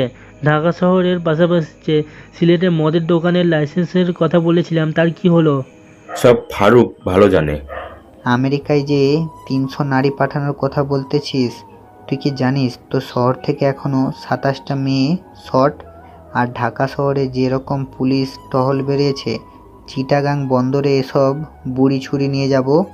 আর এখন নেশা জাতীয় দ্রব্য বাজারে ছাড়া যাবে না। গোয়েন্দা পুলিশের চোখ আমার দিকে। কলেজের ভার্সিটির মেয়েগুলোর ডিমান্ড বেড়ে গেছে।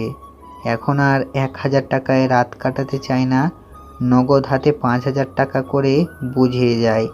তো কেমন করে হোটেলে ভালো ঘরের মেয়েদের পাঠাবো ওসব পতিতা ছাড়া? আর তোর শহরের মদের দোকানের লাইসেন্স তোরা জানিস? এটা আমি জানি না। আর শোন, গোডাউনে অনেক মাল জমা হয়ে আছে, এসব সারা দেশে পাঠানোর ব্যবস্থা তোদেরকে করতে হবে, আমি পারবো না। আরে ভাই, অনেক গরিব ঘরের মেয়েদের বলেছি বিদেশে কাজ দিব, কিন্তু কেউ রাজি হচ্ছে না। তা কেমন করে মেয়ে দিব তাকে? আর চিটাগং বন্দরে কোনো সমস্যা হবে না, কারণ পরশু আমি চিটাগংয়ে যাব, তাই নারী পাচারের ঘটনা কেউ জানবে না। আর হ্যাঁ মন্ত্রী, আমেরিকায় যে এজেন্ট আছে তাকে বলে দিও 27টা মেয়ে পরে চালানে দিয়ে দিব, দরকার হলে 27টা মেয়ের টাকা কম দিব। ঠিক আছে। শোন ফারুক, ভার্সিটি কলেজের মেয়েদের চেহারা বডি দেখে ওদের সাথে দরদাম ঠিক করে হোটেলে তুলবি। যদি ভালো ইনটেক মেয়ে হয়, সে যদি 5-এর জায়গায় 10 যায় তাও দিয়ে দিবি। তাদের সাথে রাত কাটানোর জন্য অনেক বিজনেসম্যানরা ছেলেরা এক পায়ে দাঁড়িয়ে আছে। সারা দেশে সব মদ, গাঁজা, হিরোইন, ফেন্সিডিল, ইয়ারা, ইথিন আমি ছাড়বো। আর দেশের কোন কোন ভিখারির জেলা শহরে কয়টা মদের দোকানে লাইসেন্স লাগে সেটা আমি দেখব। আর কারো কোনো সমস্যা আছে এ ব্যাপারে? না, সমস্যা নাই, তবে এ মাসে টাকাগুলো ভাগ করলে ভালো হয়। টাকা ভাগ করার আগে আমার একটা শর্ত আছে মন্ত্রী। কি শর্ত ফারুক? এ মাসে চাঁদা খুব কম উঠেছে, কারণ ডিজে সবাইকে চাঁদা দিতে মানা করেছে। আর যেসব নতুন বিল্ডিং কোম্পানি হচ্ছে, ডিজের লোকেদেরকে সাথে নিয়ে ঘুরতেছে, কারো কাছ থেকে চাঁদা পাচ্ছি না। আচ্ছা আচ্ছা, ঠিক আছে, ডিজে ব্যবস্থা এবার কর, আর যা টাকা আছে সব নিয়ে আয়। আর শোন, তোমরা তিনজন, আমি প্রধানমন্ত্রীর সাথে 1 সপ্তাহের জন্য ওমরা হজ করতে যাচ্ছি, তাই এই সময় কেউ আমার সাথে যোগাযোগ করবা না। মন্ত্রীর কথা শুনে সাজ্জাদ, মজিদ, ফারুক মুচকি মুচকি হাসতে লাগলো। শালা সারা জীবন অন্যের বউদের জীবন নিয়ে খেললো, আর এখন হজ। শালা কত আকাম করেছে কে জানে, আর এখন হজে যাবে। কথায় আছে না, 3 কালে বেশ্যা, এককাল তপিস্যা। ঠিক এটাই করতে যাচ্ছে শালা। প্রধানমন্ত্রীর তো দুর্নাম হচ্ছে এই শালা মন্ত্রীগুলোর জন্য। টাকা ভাগ বাটোয়ারা হওয়ার পর যে যার মতো করে চলে গেল। সেখান থেকে ফারুক নিজের ঘাঁটিতে যায়, গিয়ে ওর লোকেদের সব কিছু বলে। তাহলে কিং এখন তাহলে আপনি কি করবেন? আর আপনাকে ছাড়া তো কোথাও কোনো কিছু জমে না।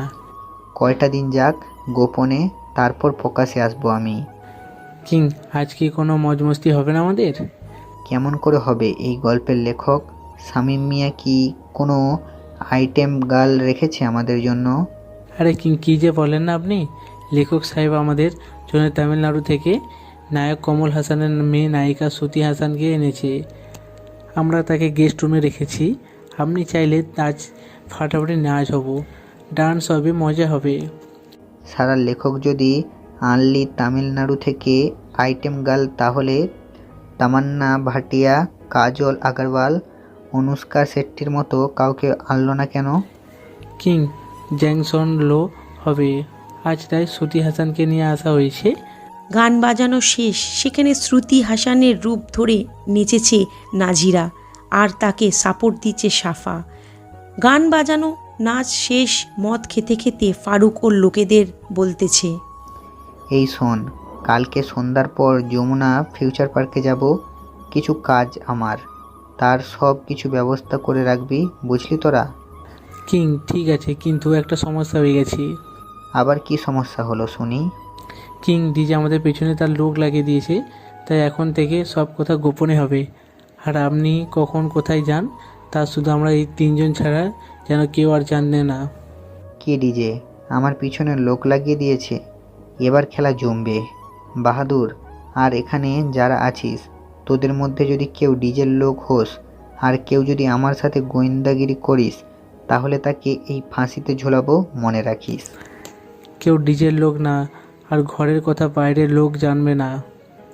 আর সন্দেহজনক কাউকে দেখলে তাকে আটক দিয়ে জিজ্ঞাসা করা হবে।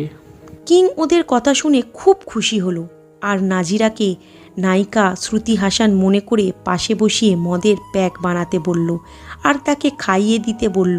কিন্তু ঠিক সেই সময় একজন এসে ফারুককে জানালো তাদের এখানে ডিজের লোক প্রবেশ করেছে। ফারুকটার লোকের মুখে ডিজের লোক এসেছে শুনে তার সব নেশা কেটে গেল। কে ডিজের লোক? তাকে সামনে নিয়ে আয়। কিংকে ডিজের লোক তা জানি না, তবে বাইরে যে আমাদের লোক ছিল তাদেরকে মেরে নাকি ডিজের লোক ভেতরে প্রবেশ করেছে। সারিবদ্ধ কর আর ওদেরকে বাহির থেকে নিয়ে আয়। ঠিক আছে কিং, তাই করতেছি আমরা। ফারুকের লোক গিয়ে বাইরে থেকে তাদের মার খাওয়া লোকগুলোকে ভিতরে নিয়ে এলো, আর ভিতরে ফারুকের যত লোক ছিল তারা সবাই সারিবদ্ধ হয়ে দাঁড়িয়ে পড়ল। এই যে আইটেম গার্ল, তোমরা এখন যেতে পারো। আজ আর কোনো মজা হলো না, অন্য একদিন মজা করব। আমরা কেমন? আজ আগে ডিজের লোকগুলোকে ধরে পরে একদিন মজা করব তোমাদের সাথে। আচ্ছা ঠিক আছে, তাহলে আজ আমরা যাই কেমন? যাও তোমরা কিউট বেবিরা। নাজিরা আর সাফা কোনো রকম ফারুকের গোপন আস্তানা থেকে বের হয়ে রাস্তায় এসে হাফিজ সুলেমানকে ফোন করে দ্রুত তাদের কাছে আসতে বলল, আর কাজ হয়ে গেলে বলল তাদেরকে জানালো। ফারুক এসে সেই পরে থাকা লোকগুলোকে জিজ্ঞাসা করলো, বল তোরা এদের মাঝে ডিজের লোক কারা? কিং, এখানে যারা আছে সব আমাদের লোক। তাহলে ডিজের লোক কোথায়? কিং, যাদের নিয়ে মজা করলেন তারাই ডিজের লোক, আর এখন ওরাই আমাদেরকে মেরে এখানে প্রবেশ করেছে আপনাকে মেরে ফেলার জন্য। কি তাহলে ওরা তামিলের নায়িকা শ্রুতি হাসান না? তাই তো বলি, বাংলা ভাষায় কেমন করে কথা বলে। আর কতটা বোকা আমি, আমাদের মদের প্যাক বানিয়ে দিতে বলেছিলাম, ভাগ্য ভালো ঠিক সময়েও আমাকে বলল ডিজের লোক এসেছে এখানে, না হলে তো আজ আমি মারা পড়তাম। কিং, এবার অন্তত ডিজের কিছু একটা করুন আপনি, না হলে ডিজের জন্য কেউ শান্তিতে ঘুমাতে পারবো না।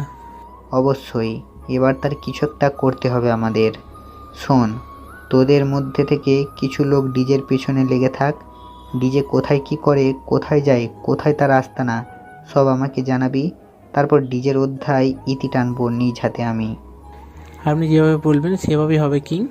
আর শোন, ডিজের আগে ওই মেয়ে দুইটাকে আমার চাই। ওদের সাথে আমার হিসাব তোলা আছে। ওদের কত বড় সাহস, আমার কাছে এসে ফ্রিতেই ফ্রি চলে গেছে। ওদের ল্যাংটা করে ঝোলাবো আর বোঝাবো কিং কী জিনিস। আমরাও তাই চাই কিং, আপনার হাতে পড়েও এই প্রথম কোনো মেয়ে যে ছাড়া পেল। আমরা আমাদের সর্বোচ্চটা দিয়ে ডিজে আর ডিজের লোকেদের খুঁজে আপনার সামনে নিয়ে আসবো কিং। কিংয়ের কিছু লোক রাতের মধ্যেই ডিজে আর তাদের আস্তানায় প্রবেশ করার জন্য নানা রকম ছক কষতেছে। এদিকে কিং ভাবতেছে কি করে সে কি করবে ডিজের সাথে। চোখগুলো চারদিকে নাড়াচাড়া করছে কিং। এবার ডিজের খেল খতম করতে হবেই তাকে। ডিজের কারণে ওদের সব ব্যবসা ধান্দা নষ্ট হয়ে যাওয়ার পথে। আর এমনিতেও ওদের কাছের একজন লোককে ডিজে মেরে ফেলেছে। আর কিংয়ের হাতে মন্ত্রী আরও নানা রকম কাজ চাপিয়ে দিয়ে হজ করতে গেছে। এখন এসব কথা সে মন্ত্রীকে জানাতেও পারবে না। এদিকে নাজিরা সাফা গিয়ে ফারুকের সব কুকীর্তির কথা ডিজেকে বলে দেয়। আর আগামীকাল ডিজে যমুনা পিকচার পার্কে যাবে। ডিজে সব শুনে মনে মনে শয়তানি হাসি দিতে থাকলো। ডিজে আকাশের দিকে তাকিয়ে বলতেছে, আব্বু, আম্মু, তোমাদের যারা হত্যা করেছে তাদের একজনকে কালকে নিজের হাতে হত্যা করব। ওদের কাউকে বাঁচতে দেব না আমি, নিজের হাতে হত্যা করব ওদেরকে। আম্মু, যারা তোমাকে ধর্ষণ করেছে তাদের একজনকে কালকে নিজের হাতে শাস্তি দেব আমি। আমার জন্য ওই আকাশ থেকে দোয়া করো, কালকে আমার জীবনের নতুন মোড় নেবে। এমন সময় ডিজের লোক এসে ডিজিকে একটা খারাপ সংবাদ দিল। কি বললি তুই? আমার নামে অ্যাকাউন্টে জারি করেছে ওই মন্ত্রী? শুধু তাই না ডিজে, এমনকি সবগুলো সংবাদ মাধ্যমে চ্যানেলে দেখাচ্ছে ডিজে নাকি ঢাকা শহরের সবচেয়ে বড় ব্যবসায়ী এবং চাকরিদাতা তৌহিদকে গুম করেছে। আর তৌহিদকে যদি ডিজে ছেড়ে না দেয় তাহলে নাকি ডিজের সব কর্মকাণ্ড, এমনকি ডিজের সব লোককে পুলিশ ধরে ধরে জেলে ভরবে। আমি তো ওই মন্ত্রীর অবস্থা আজকেই খারাপ করে দেব। এখন আমরা আপাতত কোনো খারাপ ব্যবসায়ী কিংবা খারাপ কাজে যারা জড়িত তাদের কাউকে ধরতে বা মারতে পারবো না, কারণ মন্ত্রী তার সব খারাপ কাজের লোকদের সিকিউরিটি বাড়িয়ে দিয়েছে। আর মন্ত্রী কালকে সকালে সৌদি আরবে যাবে ওমরা হজ করার জন্য। এখন শুধু সময় আর বুদ্ধি খাটিয়ে ওই খারাপ মানুষগুলোর রাস্তা থেকে সরাতে হবে, তাছাড়া আমাদের কোনো উপায় নাই। যখনই নিজের মা বাবার হত্যার প্রতিশোধ নিতে যাব তখনই বড় বড় ঝামেলা এসে পড়ে রাস্তায়। ওদের পিছনে এখন বড় বড় নেতা আছে, তাই ওরা যা চাইবে তাই করতে পারবে। আর আমরা চাইলেও কোনো কাজ করতে পারবো না ডিজে। ওদের হাতে ক্ষমতা থাকলে আমার হাতে আছে জোর, মনে আছে সাহস, আর মাথায় আছে বুদ্ধি।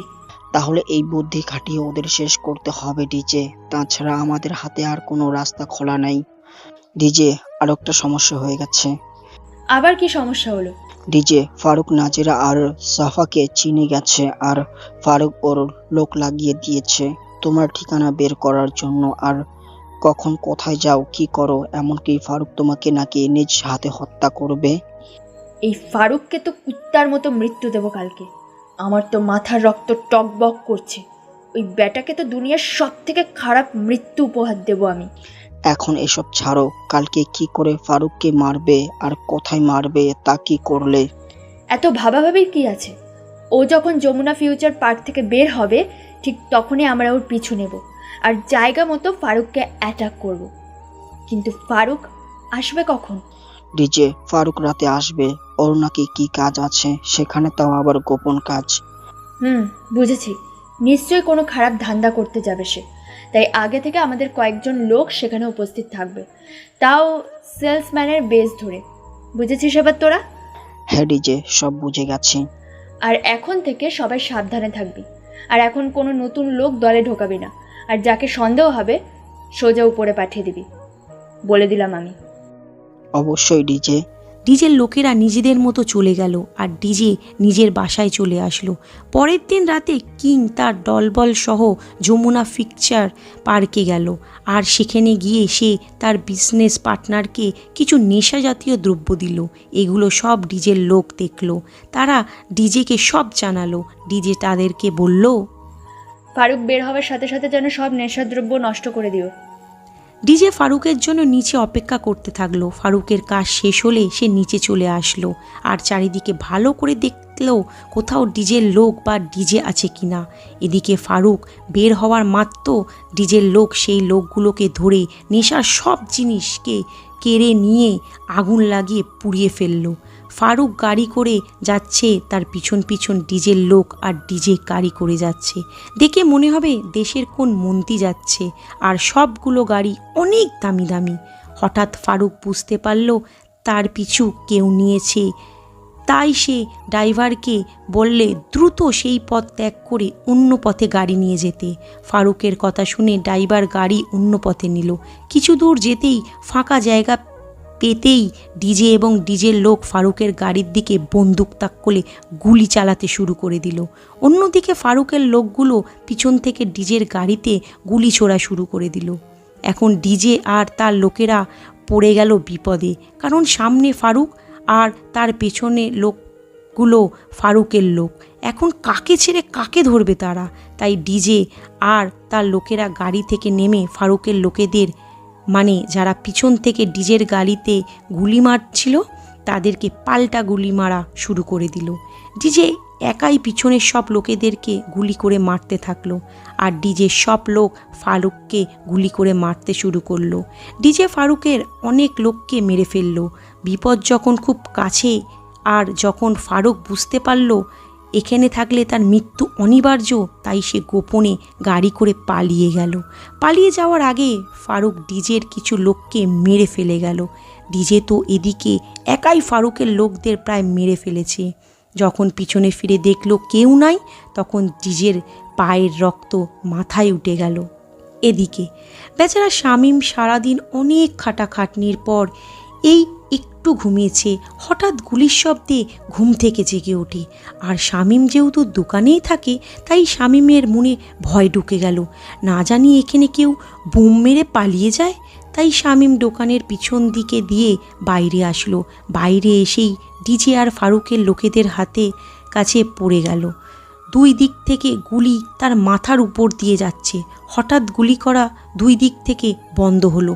শামীম মাথা তুলে তাকিয়ে দেখে একটা মেয়ে একাই 30-40 জন মানুষকে গুলি করে মেরে ফেলছে।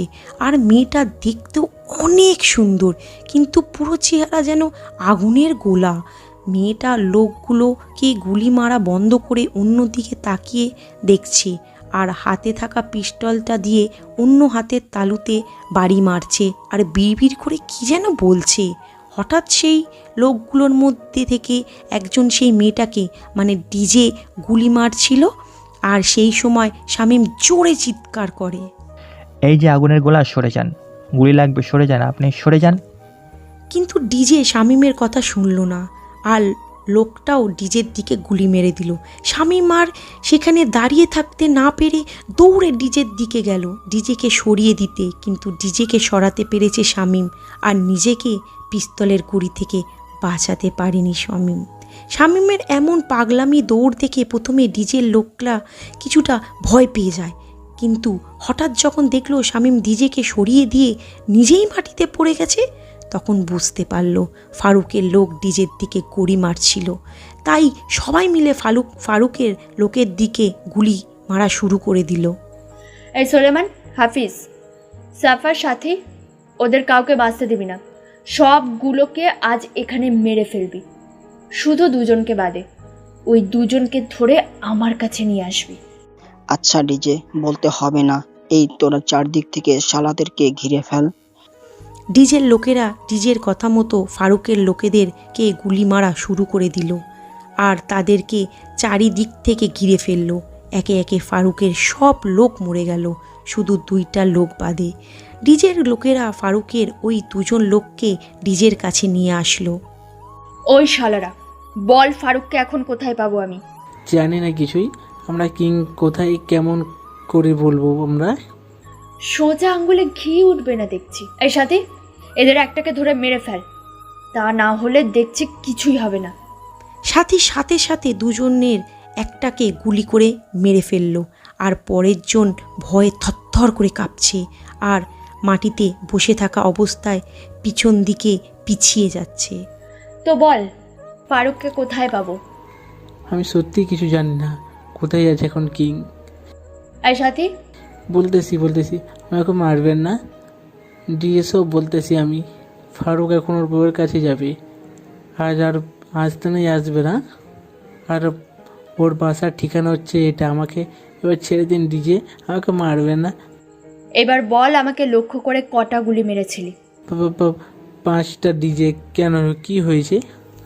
লোকটা শুধু বলা বাকি, সাথে সাথে ডিজে লোকটার বুকে গুনে গুনে 10টা বুলেট ঢুকিয়ে দিল। সাথে সাথেই লোকটা সেখানে মরে গেল। ডিজে তার লোকেদের পাঠিয়ে দিল দেখার জন্যে আর কেউ বেঁচে আছে কি না। ডিজে লোক পাঠিয়ে দিল দেখার জন্য আরও কেউ বেঁচে আছে কি না। ডিজের কথা মতো তার লোক গিয়ে দেখলো কেউ বেঁচে নেই, সবাই মরে গেছে। ডিজের লোক গিয়ে দেখে কেউ বেঁচে নেই। তখন ডিজে বলে, শালাদের এভাবে রাস্তায় পড়ে থাকতে দে। ডিজে তার লোকেদেরকে নিয়ে যখন গাড়িতে উঠতে যাবে তখন ডিজের মনে পড়ল তাকে তো কেউ একজন ফারুকের লোকের গুলির হাত থেকে বাঁচাতে চেয়েছিল, কিন্তু সেই লোকটা গেল কোথায়? তাই ডিজে গাড়িতে না উঠে নেমে এলো। ডিজের পিছু পিছু তার লোকেরাও এলো। ডিজে দেখতে পেল তাকে যে বাঁচাতে চেয়েছিল সে মাটিতে পড়ে কাতরাচ্ছে। ডিজে দ্রুত এগিয়ে তার কাছে গেল, গিয়ে দেখে একটা ছেলে, বয়স আনুমানিক 25-26 হবে। এই ছেলে, তোর হাত দিয়ে তো রক্ত ঝরছে। কি করবো বলেন, আপনাকে যে বাঁচাতে গিয়ে আমার হাতে গুলি লেগেছে। কি? গুলি তোর হাতে লেগেছে? আগে বলবি না আমাকে? আপনি তোদেরকে মারতে ব্যস্ত, সেই তখন থেকে চিৎকার করছি, কেউ তোমার ডাক শুনলই না। এই তোরা একে ধর, আগে একে হাসপাতালে নিয়ে যেতে হবে। ডিজের কথা মতো তার লোকগুলো শামীমকে ধরে গাড়িতে তুলে হাসপাতালে নিয়ে গেল। শামীমকে দ্রুত অপারেশন থিয়েটারে নিয়ে গেল ডাক্তার। অনেকক্ষণ যাওয়ার পর যখন ডাক্তার বের হচ্ছিল না তখন ডিজে তার লোকগুলোকে বলল, বাকি কথা পরে হবে। এই তোমরা সবাই চলে যাও, আমি এর সাথে এখানে আছি। কিন্তু ডিজে, তুমি একা এখানে থাকবে মানে? যদি ফারুকের লোক এখানে কেউ চলে আসে আর তোমার কোনো ক্ষতি করে ফেলে? এত চিন্তা করিস না। তারা কি কেউ বেঁচে আছে নাকি যে তারা জানবে ডিজে কোথায় আছে? আজ একটুর জন্য বেঁচে গেল শালা হারামি ফারুক, এরপর দেখা পেলে ওকে বাঁচতে দিব না আমরা। ওসব কথা পরে হবে। রাত প্রায় শেষ, তোমরা সবাই নিজেদের বাসস্থানে চলে যাও। কোনো প্রয়োজন হলে আমি ডাক দেবো তোমাদেরকে। ঠিক আছে ডিজে, আমরা যাচ্ছি, একটু সাবধানে থেকো। ডিজের সব লোক চলে যাওয়ার প্রায় আধ ঘন্টা পর অপারেশন থিয়েটার থেকে ডাক্তার বের হয়ে আসে। ডিজে ডাক্তারকে এগিয়ে যায়। ডাক্তার, এখন রোগী কেমন আছে? আর তার শরীর থেকে কি বুলেট বের করতে পেরেছেন? তা বুলেট অনেক আগে বের করেছি, কিন্তু রোগীর এখনও জ্ঞান ফিরছে না। কেন ডাক্তার, কি হয়েছে? তার আগে আপনি বলুন, আপনি রোগীর কী হন? জি না, মানে আমি রোগীর কি হই? কী হন দ্রুত বলুন। জি জি বলছি, আমি রোগীর প্রেমিকা হই। এখন বলুন কি হয়েছে তার? এই নার্স, একটা কাগজ নিয়ে আসো এখানে, আর তার সিগনেচার নাও। আসলে রোগীর শরীর থেকে অনেক রক্তক্ষরণ হয়েছে, তাই দ্রুত 2 ব্যাগ রক্ত রোগীর লাগবে।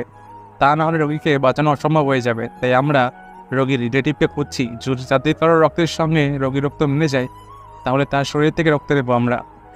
ডাক্তার, আমার শরীর থেকে রক্ত নিন আপনারা। তার আগে এই কাগজে আপনি সিগনেচার করুন। এটা কিসের কাগজ ডাক্তার? এটা হাসপাতালের ফর্মালিটি। যদি রোগী কোনো কারণে চিকিৎসাধীন অবস্থায় মারা যায় তার দায়িত্ব হাসপাতাল কর্তৃপক্ষ একদমই নেবে না।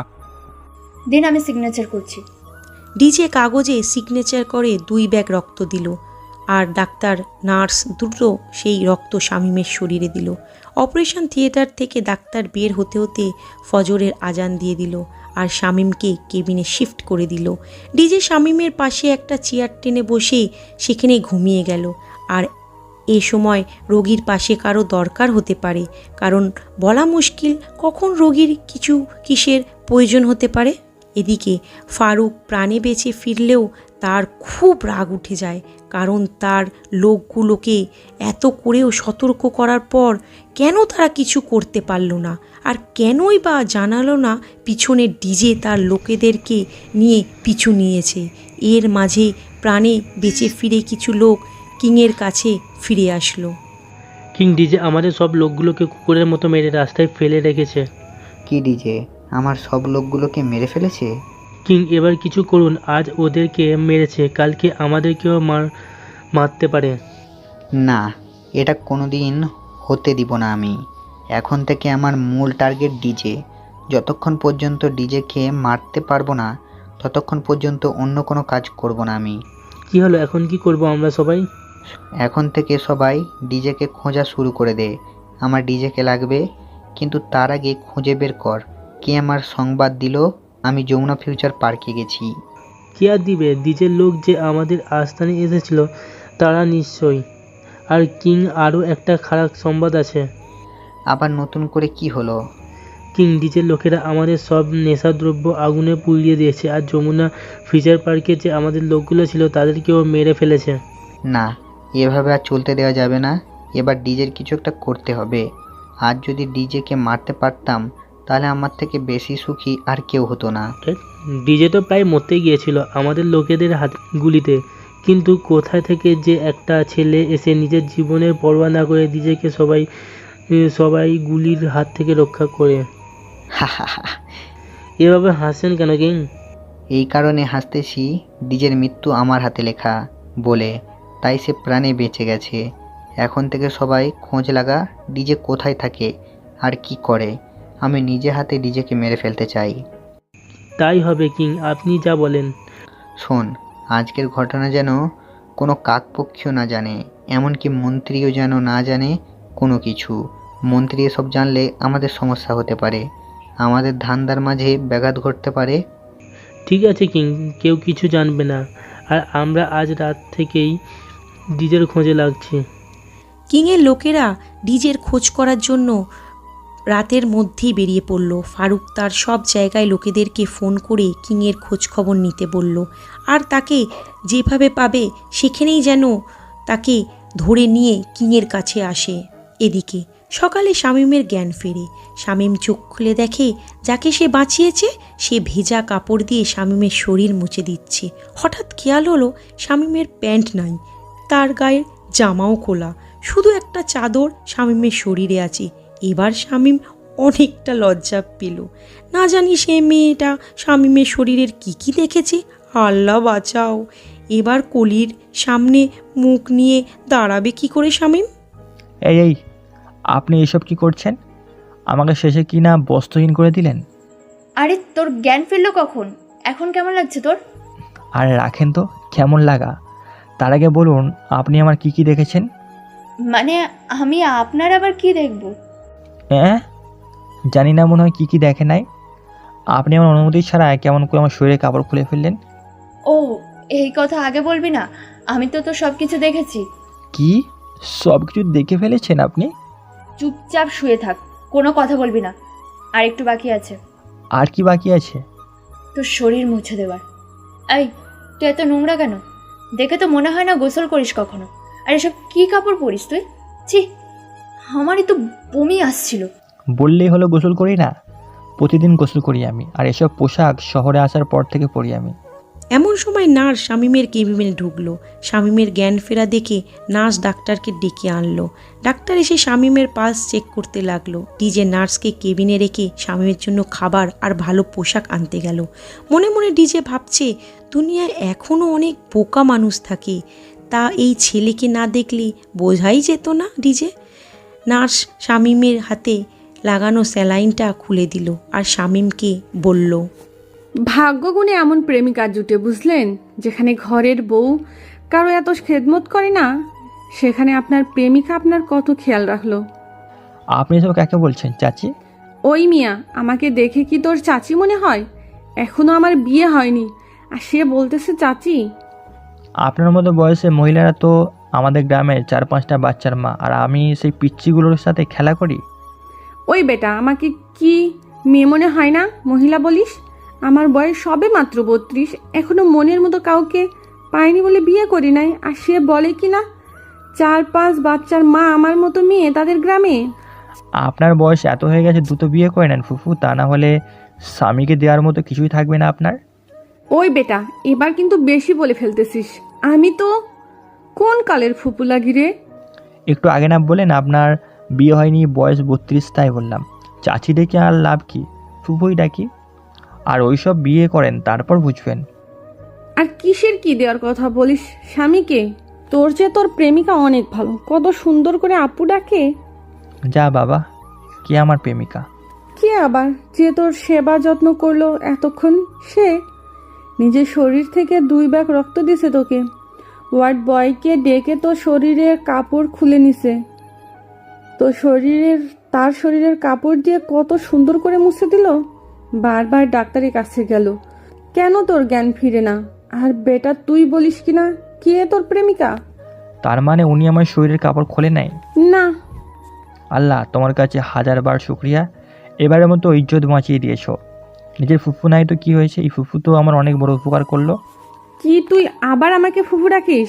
আগে বেটা সুস্থ হয়ে নে, তোর খবর করে ছেড়ে দিব, বজ্জাত বেটা একটা। আবার বলে কিনা ওর গ্রামে আমার বয়সী ওর চাচি লাগে, আর তাদের নাকি 4-5টা বাচ্চা। নার্স রাগে গজগজ করতে করতে চলে গেল। শামীম কিছুই বুঝলো না। মুটকু মহিলাটাকে চাচি ডাকতে গেল দোষ, ফুপু ডাকতে গেলেও দোষ, নাকি তাকে খালামুনি ডাক উচিত ছিল। সত্যি তো, ওনার মতো গ্রামে যারা আছে তাদের বাচ্চারা তো এবার এসএসসি পরীক্ষা দিল গ্রামে। অনেক সময় চলে গেল, কিন্তু সেই মেয়েটা এখনও আসলো না। আর আসবে বা কেন? শামীম তো আর তার কিছু হয় না যে পাশে থাকবে তার। তাছাড়া নিজের শরীর থেকে যে রক্ত দিয়ে তার প্রাণ বাঁচিয়েছে, এটাই অনেক। অনেক সময় পর ডিজে সেখানে আসে। তার হাতে কিছু ব্যাগ দেখতে পায় শামীম। ডিজে ওয়ার্ড বয়কে ডাক দিয়ে কাপড়ের ব্যাগ তাদের হাতে দিয়ে দেয়। সেখান থেকে ডিজে আবার বের হয়ে যায়। ওয়ার্ড বয় শামীমকে আবার কাপড় পরিয়ে দিয়ে চাদরটা তার গায়ের ওপর থেকে সরিয়ে দেয়। ডিজে আবারও কেবিনে আসে, আর নতুন পোশাকে শামীমকে দেখে ডিজে নিজেই ফিদা হয়ে যায়। তারপর খাওয়ার একটা প্লেটে নিয়ে ডিজে নিজে হাতে শামীমকে খাইয়ে দিতে থাকে। কেন জানি ডিজের বারবার মনে হচ্ছে এই শামীম তার খুব কাছের একজন মানুষ। খাবার খাওয়ানোর পর হঠাৎ শামীমের গলায় একটা চেন লক্ষ্য করলো, আর সে তো তখন শামীমকে। আচ্ছা, তোর পরিচয় তো জানলাম না, আর তোর গলায় এটা কিসের চেন? শামীম সাথে সাথে চেনটা শার্টের ভেতর লুকিয়ে রাখলো। আমার নাম শামীম, বাড়ি নীলফামারী, জেলা কিশোরগঞ্জ, থানা মকুড়া ইউনিয়নে। আমার দুনিয়ায় কেউ নাই, একটা বোন ছাড়া। আর গলায় যে চেনটা দেখছেন, এটা আমার ভালোবাসার মানুষ দিয়েছিল সেই ছোটবেলায়। আচ্ছা, তুই এই শহরে কেন এসেছিস? আমি এই শহরে আমার ভালোবাসার মানুষকে খুঁজতে এসেছি। বা কার কাছে এসেছিস? তো তাকে কি পেয়েছিস তুই? না, পাইনি তাকে। আমার মামা আমাকে ফুল ঠিকানা আর ফুল ফটো দিয়ে আমার নিজের নামে যে পুকুর ছিল সেটা লিখে নিয়েছে, আর আমি এখানে এসে বুঝেছি মামা আমাকে ঠকিয়েছে। তো এখানে এখন কার কাছে থাকিস তুই? এখানে একটা ছোট চায়ের দোকানে কাজ করি আমি, আর এর ফাঁকে আমার ভালোবাসার মানুষকে খুঁজি। আর তোর বোন এখন কোথায় থাকে? আমার বোন এখন বিদেশে আছে, তাকে অনেক কষ্টে লেখাপড়া শিখে ডাক্তারি পড়াচ্ছি। আর কয়েক মাস গেলেই আমার বোন ডাক্তার হবে, তারপর আমার আর কোনো চিন্তা থাকবে না। তুই কোন দোকানে কাজ করতি তার ঠিকানা দে। এই যে ঠিকানা। ডিজে ফোন বের করে ওর লোকদেরকে ফোন দিল, আর ফোন দিয়ে শামীম যে ঠিকানায় দিয়েছে সে ঠিকানা গিয়ে শামীমের সব পোশাক আর যা যা ছিল সব আনতে বলল। আমার থাকার জায়গার কথা জানলেন কেন? এখন থেকে তুই আমার সাথে থাকবি। কেন? কারণ তোকে আমার মনে ধরেছে। মানে? কিছু না, বুঝবি না তুই। আর আমি দোয়া করি তোর ভালোবাসার মানুষকে যেন কোনোদিন খুঁজে না পাস তুই। এটা কেমন কথা? তাকে কেন খুঁজে পাবো না আমি? সময় হলে সব বুঝতে পারবি। এর মাঝে আবারও সেই নার্স কেবিনে চলে আসলো। নার্স তো শামীমের দিকে রাগী লুক নিয়ে তাকিয়ে আছে। কি ব্যাপার নার্স, আপনি? কোনো কাজ আছে এখানে? হ্যাঁ, এই ওষুধগুলো খাওয়াতে হবে আপনার প্রেমিককে। আচ্ছা, খাওয়ান। নার্সকে দেখেই শামীম অটোমেটিকলি মুখ হাঁ করলো, আর নার্স ট্যাবলেটগুলো ঢিল মারার মতো শামীমের মুখে দিয়ে পানির বোতল মুখে দিয়ে দিল। অনেক কষ্টে সবগুলো ট্যাবলেট খেলো শামীম। নার্সের এমন আচরণ দেখে ডিজে তো রেগে গেল। এই যে নার্স আপু, আপনি ওকে এমন করে ওষুধ খাওয়ালেন কেন? আমাকে দেখে কি চাচি আন্টি ফুফু মনে হয়? মানে? আপনার প্রেমিক আমাকে এসব বলে ডাকে, আর আপনি কত সুন্দর করে আমাকে আপু ডাকতেছেন। জানেন আবার কি বলে আপনার প্রেমিক? কি বলে? ওদের গ্রামের নাকি আমার মতো মহিলা থুকু মেয়েরা 4-5টা বাচ্চার মা, তারা নাকি ওর চাচি মামি হয়, আর তাদের বাচ্চাদের নিয়ে নাকি সেও এখনও খেলা করে। কেন, আপনার বুঝি বেবি কম? আপনিও দেখি ভুল ভাবছেন, আমার এখনও বিয়ে হয়নি, আর এই বেটার কথা কোনো ছেলে শুনলে তো আমার বিয়ে হবে না কোনো দিনও। আরে আরে, আপনি কাঁদবেন না ফুফু, টুকু আপু। ও আসলে যে জেলাতে থাকে এমন অবস্থায় সেখানে, তাই সে না জেনে না বুঝে এসব বলেছে। এরপর আর বলবে না। সত্যি তো? হ্যাঁ সত্যি। আর শুনুন, এবার বিয়েটা করে নিন, শেষে আবার বিয়ে না হয়ে চাচি ফুফু এসব ডাক শুনতে হবে। থাকবো না এই হাসপাতালে, করবো না চাকরি, এখানে আমি নাকি চাচি ফুপু হই সবার। বেচারা নাচ তো কাঁদতে কাঁদতে ক্যাবিন থেকে বেরিয়ে গেল, আর ডিজে তো হাসতে হাসতে শেষ প্রায়। শামীমের এমন সরলতার কথা ডিজের হৃদয় ছুঁয়ে গেল, আর মনে মনে আল্লাহকে ধন্যবাদ জানাচ্ছে, এবার বুঝি সত্যি তার জীবনে কেউ ভালো মানুষ এসেছে। আচ্ছা, তুই কেন তাকে চাচি ফুফু বলতে গেলি?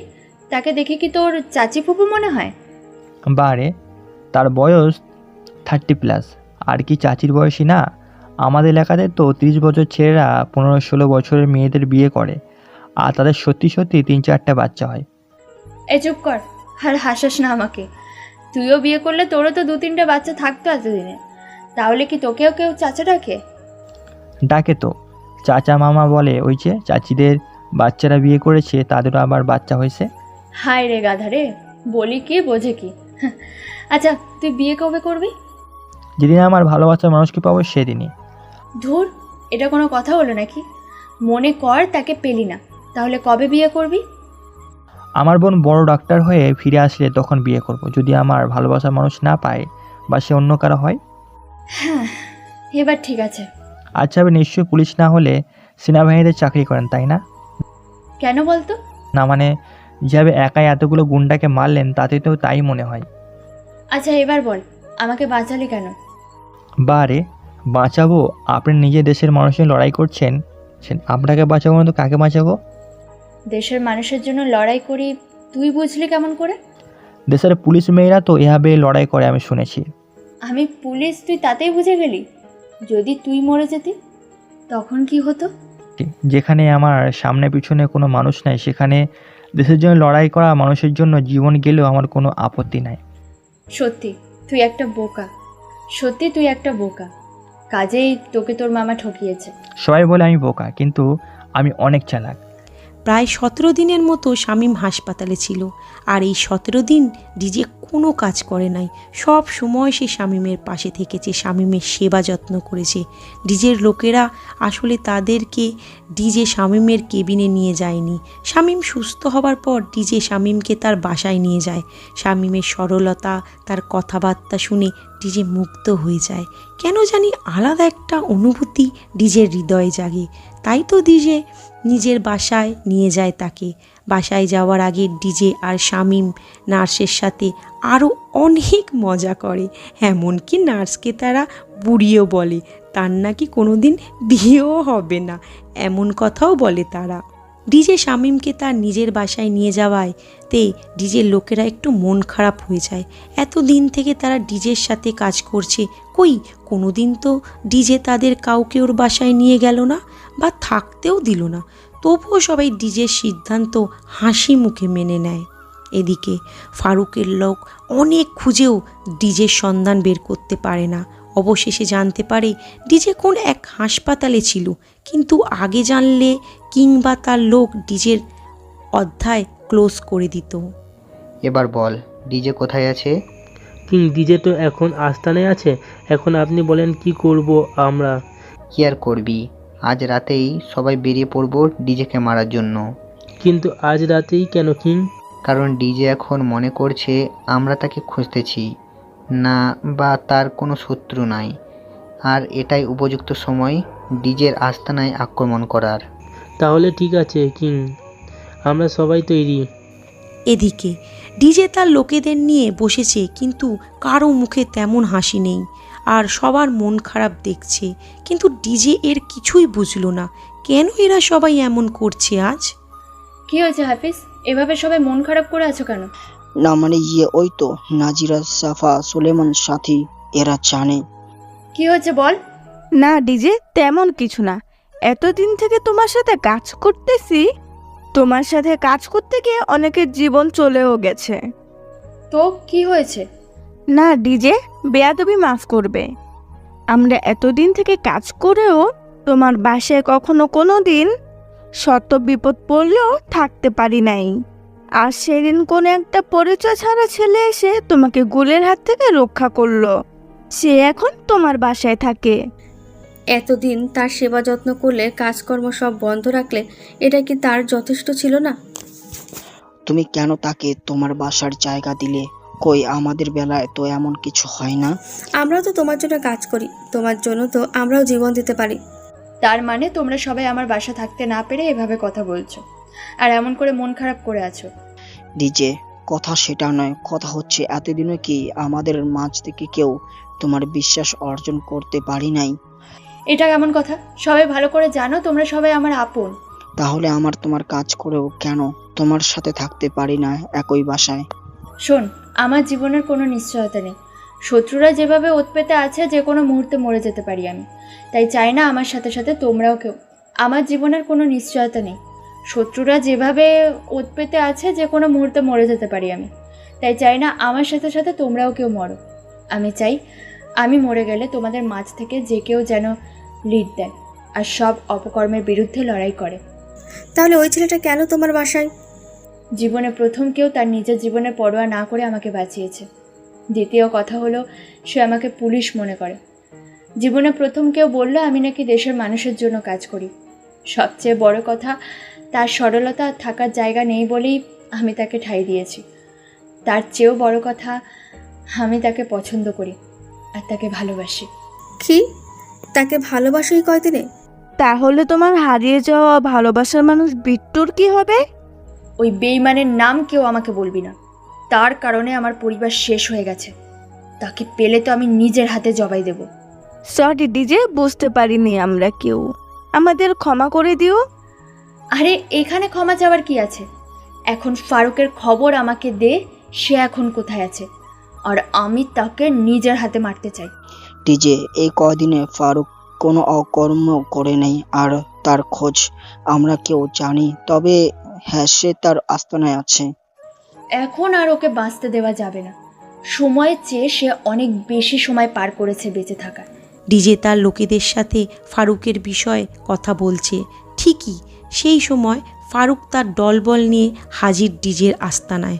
ফারুক তার লোকেরা ডিজের আস্তানায় ঢুকেই গুলি মারা শুরু করে দিল। এতে অনেক লোক ডিজের সাথে সাথে মারা গেল। হঠাৎ এমন আক্রমণের জন্য ডিজে বা তার লোকেরা প্রস্তুত ছিল না। ডিজে আর তার বাকি লোকেরা সাথে সাথে ড্রাম, চেয়ার, টেবিল, কাঠের বড় বড় ফালার আড়ালে লুকিয়ে গেল। ডিজেও তার লোকেরা কোমর থেকে গান বের করে কিংয়ের লোকেদের আর কিংকে লক্ষ্য করে গুলি ছোড়া শুরু করে দিল। এই গোলাগুলি অনেকক্ষণ চলল। এক পর্যায়ে কিংয়ের সব লোক মারা গেল কিং বাদে। যখন দেখল আর পথ নেই খোলা, কিং পালানোর জন্য দৌড় দিল। কিং যে দিকে পালিয়ে যায় সেই দিক দিয়েই ডিজের লোক সামনে দাঁড়ায়। পালাতে পালাতে এক পর্যায়ে কিং ডিজের সামনে পড়ে যায়। ডিজেকে সামনে দেখে কিং ভয় আতঙ্কে হাত থেকে পিস্তল ফেলে দেয়। কিংয়ের ভয় দেখে ডিজে কিংয়ের চারিদিকে ঘুরতে থাকে আর হাসতে থাকে। কিরে ফারুক, তুই এভাবে ভয় পাচ্ছিস কেন? আমি কি বাঘ নাকি ভাল্লুক? ডিজে, আমাকে ছেড়ে দাও। আমি অনেক বড় ভুল করে ফেলেছি তোমাদের সবার উপর হামলা করে। যদি একটা ভুল করতি তাহলে বেঁচে যেতি। আর তোর সাথে অনেক পুরনো হিসেব তোলা আছে আমার। কিসের পুরানো হিসেব? আমার জানা মতে আমি তো তোমার কোনো ক্ষতি করি নাই ডিজে। মনে পড়ে শওকত চৌধুরী আর তার স্ত্রী আঞ্জুমানের কথা? কোন সৈকত চৌধুরী আর আঞ্জুমানের কথা বলছো তুমি? আমি তার কথা বলছি, যার সাথে বন্ধুত্ব করে ব্যবসায়ী পার্টনার সেজে তাকে খুন আর তার স্ত্রীকে ধর্ষণ করেছিলে। তুমি তাদের কি করেছিনো? দেখো ডিজে, এখানে আমার কোনো দোষ নেই, সব দোষ মন্ত্রী আর এমপি মজিদ এবং এমপি সাজ্জাদের। আমি তাদের কেমন করে চিনি জানতে চাস? আমি তাদের বড় মেয়ে, যাকে বিনা অপরাধে অপরাধী বানিয়েছিলি, যাকে তার নিজের বাবা মায়ের খুনির আসামি বানিয়েছিলি তোরা, যাকে খুলনা শিশু কিশোর জেলে পাঠিয়ে দিয়েছিলি। কি তুমি শৌকতের মেয়ে? দেখো মা, আমার এখানে কোনো দোষ নেই, সব দোষ ওদের। তার চেয়েও বড় দোষী ইব্রাহিম, যে তোমার বাবার খুব কাছের লোক ছিল। তুমি তাদের মেরে ফেলো, আমি সাহায্য করব। ওদের সবাইকে তো মারবো, সেই সাথে ইব্রাহিম আর তার পুরো পরিবারকে ধ্বংস করে দেব। এবার বল, মন্ত্রী আর এমপিদের কোথায় পাবো আমি? মন্ত্রী এখন তার নিজের বাসায় ঢাকাতে এসেছে, আর মন্ত্রীর বাসায় সব সময় কড়া সিকিউরিটি থাকে। মন্ত্রীকে এত সহজে মারতে পারবে না মা, আমাকে ছেড়ে দাও, দুইজনে মিলে এক হয়ে মন্ত্রী আর বাকি সবাইকে মেরে ফেলবো। ডিজে এবার উচ্চ স্বরে হাসতে থাকলো। ডিজের হাসি দেখে ডিজের লোকগুলো হাসতে থাকলো। ফারুকের কিছুই বুঝলো না। ডিজে ফারুকের চারিদিকে ঘুরে ঘুরে দেখছে, আর ফারুক ডিজেকে বারবার ঘুরে দেখছে। আমাকে মা বলবি না জানোয়ার, তুই আমার চোখের সামনে আমার মাকে ধর্ষণ করেছিস। এমনকি ওরা যখন আমার মাকে ধর্ষণ করছিল তখন তুই আমাকে ধরে রেখেছিলি। ওই সময় ওসব না করলে আমাকে মেরে ফেলতো মন্ত্রী। আর এখন কি করলি? আমার কতগুলো নিরীহ লোকদেরকে মেরে ফেললি, ওদের মায়ের বুক খালি করে দিলি। আচ্ছা, ওদের হিসাব বাদ দিলাম, আমাকে পেলে কি তুই আমাকে ছেড়ে দিতি? আমার ভুল হয়ে গেছে, আমি বুঝতে পারি নাই। এবারের মতো আমাকে ছেড়ে দাও ডিজে, আমি আর কোনো দিন তোমাকে হত্যা করার চেষ্টা করব না। আর এতদিন থেকে দেশ আর দেশের মানুষের প্রতি যে অন্যায় অবিচার করেছিস, সেগুলোর কি হবে ফারুক? আজ থেকে সব বাদ, তওবা করেও কোনো মসজিদের মুয়াজ্জিমে হবে আমি কিন্তু কোরআন মাজিদ পাঠ করতে জানি, তাই কথা দিচ্ছি আজ থেকে খারাপ পথ থেকে বেরিয়ে আসবো। তাছাড়া আমার সব লোকেদের তো মেরে ফেলেছো, আমি তোর কোনো নতুন দল গঠন করতে পারবো না। কুত্তার বাচ্চা, তুই পবিত্র মসজিদ আর আল্লাহর পবিত্র কালামের নাম মুখে নিলে বেঁচে যাবি ভেবেছিস? তোর মতো জানোয়ারের সাথে যে থাকবে সেও পাপের পথে যাবে। কুকুরের লেজ কোনো দিন সোজা হবে না, আর তোর মতো গুন্ডা ধর্ষক কোনো দিন ভালো মানুষ হতেও পারবে না। ডিজে, এর নাম নাকি কিং? তা কিং হয়ে আমাদের ডিজের কাছে এইভাবে মাথা নত করে আছে কেন? ডিজে, এত কথা কিসের? শালাকে যখন কাছে পেয়ে গেছো আর সে যখন অপরাধ করেছে, তাকে বাঁচিয়ে রেখে অযথা সময় নষ্ট করার কোনো মানে হয় না। এটা ঠিক বলেছিস তুই। এই শালাকে টেবিলের উপর হাত পা ছড়িয়ে দিয়ে বাঁধ, আর আগুনে পোড়ানো রডটা নিয়ে আয়, শালার মলদারের ভিতরে ঢুকিয়ে দেব।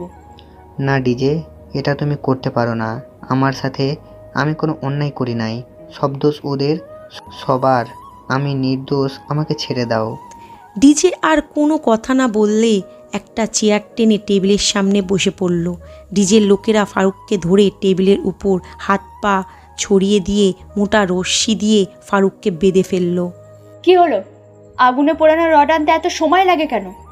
ডিজে, মাত্র রড আগুনে পোড়ানো হচ্ছে, চাইলে তুমি এখন অন্য কিছু দিয়ে এই বেটাকে শাস্তা করতে পারো। তাহলে চাপাতিটা নিয়ে আয়, ততক্ষণে শালার হাত পাগুলো কেটে ফেলি। আর হ্যাঁ, সাথে একটু লবণ নিয়ে আসবি। ডিজের লোকেরা চাপাতি আর লবণ নিয়ে আসলো।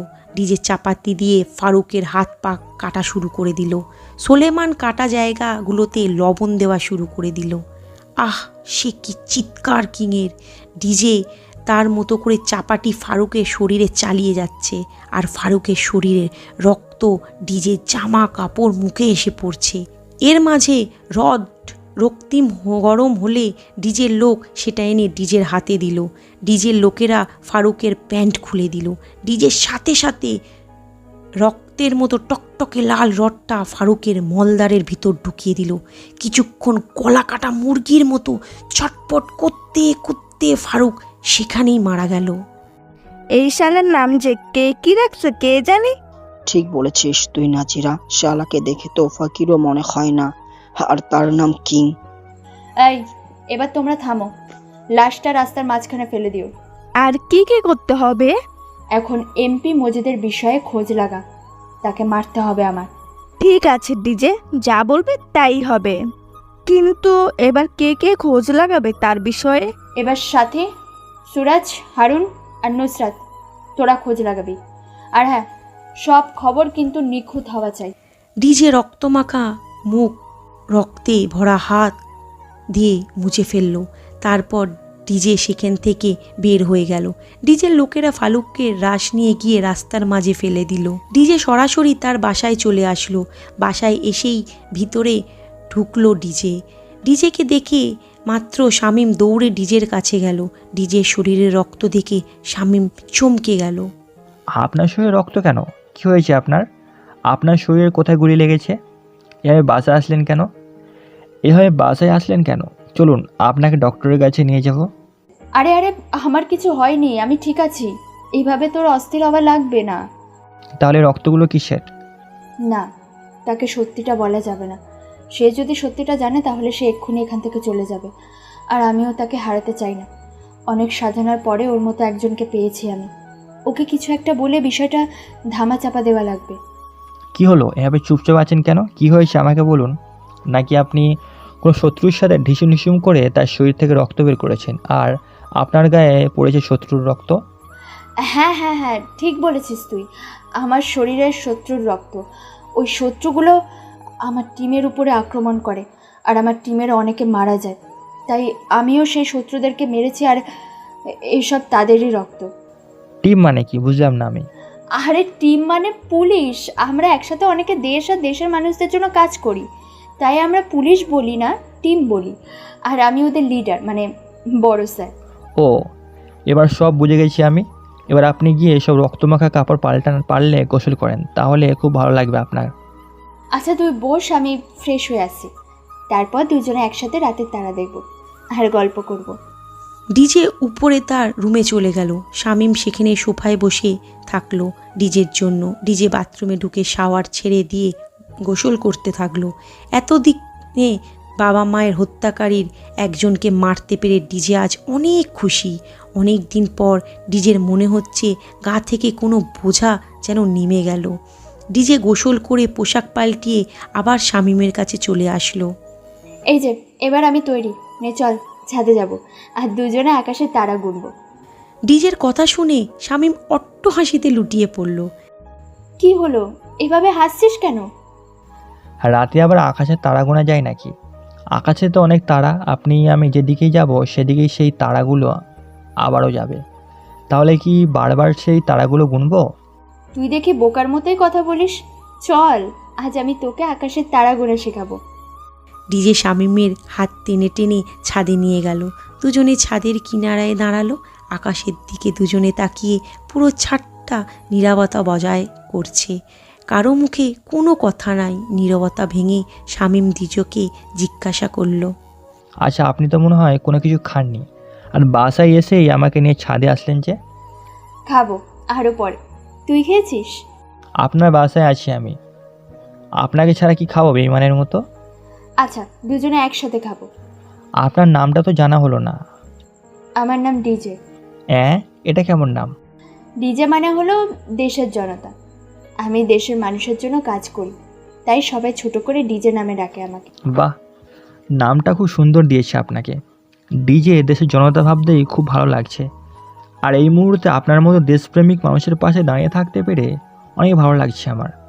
আসল সত্যিটা জানলে এই হাসি মাখা মুখ আর আমাকে ভালো লাগা কোনোটাই আর থাকবে না, বুঝলি তুই? আচ্ছা, একটা কথা জিজ্ঞেস করি। কি কথা? আপনার মা বাবাকে তো দেখলাম না, ওনারা কি গ্রামে থাকে? নিশ্চয়ই আপনার আমার বীরত্ব দেখে ওনাদের বুকটা গর্বে ভরে ওঠে।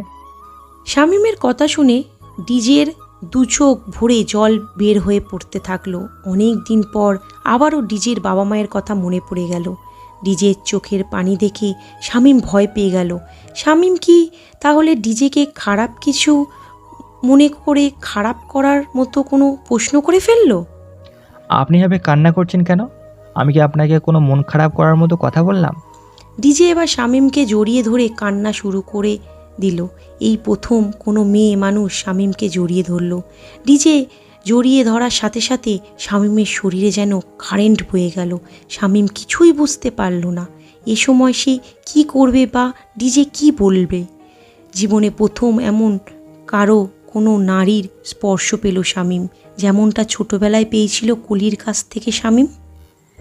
জানিস শামীম, আমার খুব আপন মানুষ বন্ধু ভাবতো, যাকে ভাই মনে করতো, সেই লোকটা কিছু খারাপ লোক দিয়ে আমার বাবা মাকে হত্যা করে দিয়েছে আর আমাকে এতিম বানিয়েছে।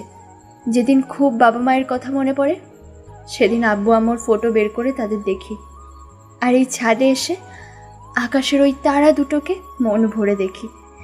একটাকে মনে করি আমার আম্মু, আরেকটাকে মনে করি আমার আব্বু। শামীমের কথা শুনে ডিজে ভ্যাবাচ্যাকা খেয়ে গেল আর কিছুটা লজ্জা পেল। সত্যি শামীম একটা গাধা। এরকম সময় কি এই ধরনের কথা কেউ বলে? এই রকম না বলা পেলে তো অন্য কেউ ছক্কা মারত, আর সে কি না কী সব বলে। ডিজে এবার শামীমকে ছেড়ে দিয়ে চোখের পানি মুছল। ডিজে ভেবে পাচ্ছে না এবার সে হাসবে না কাঁদবে।